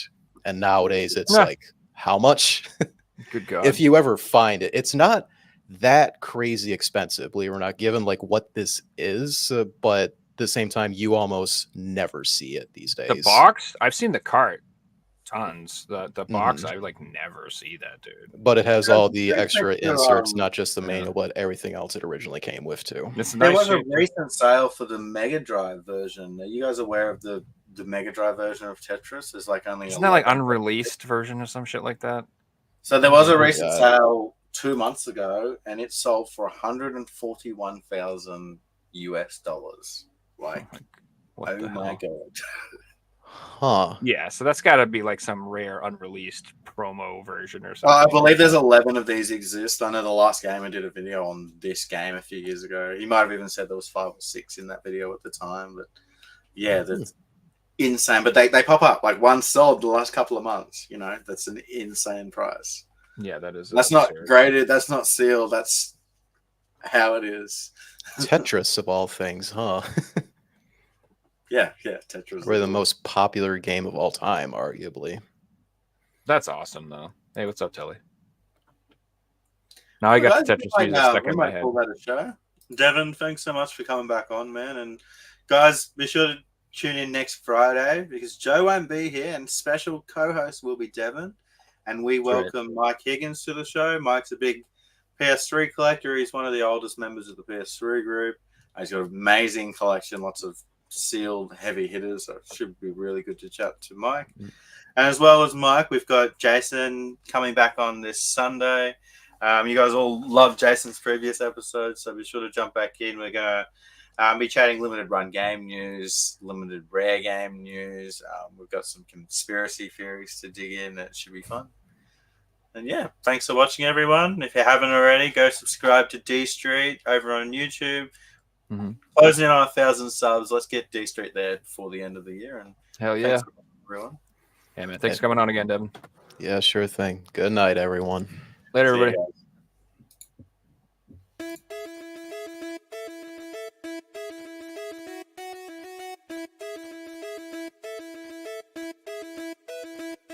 You found the coolest